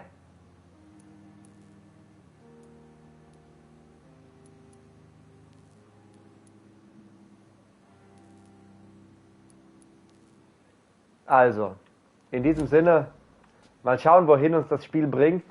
Aber vorerst, ich habe jetzt mit allem gerechnet.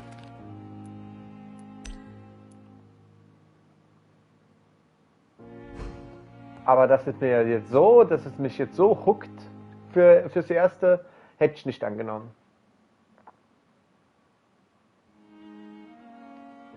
Also, kann nur besser werden. Ich wünsche euch einen schönen Abend, gute Nacht und ja, bis morgen, 6 Uhr.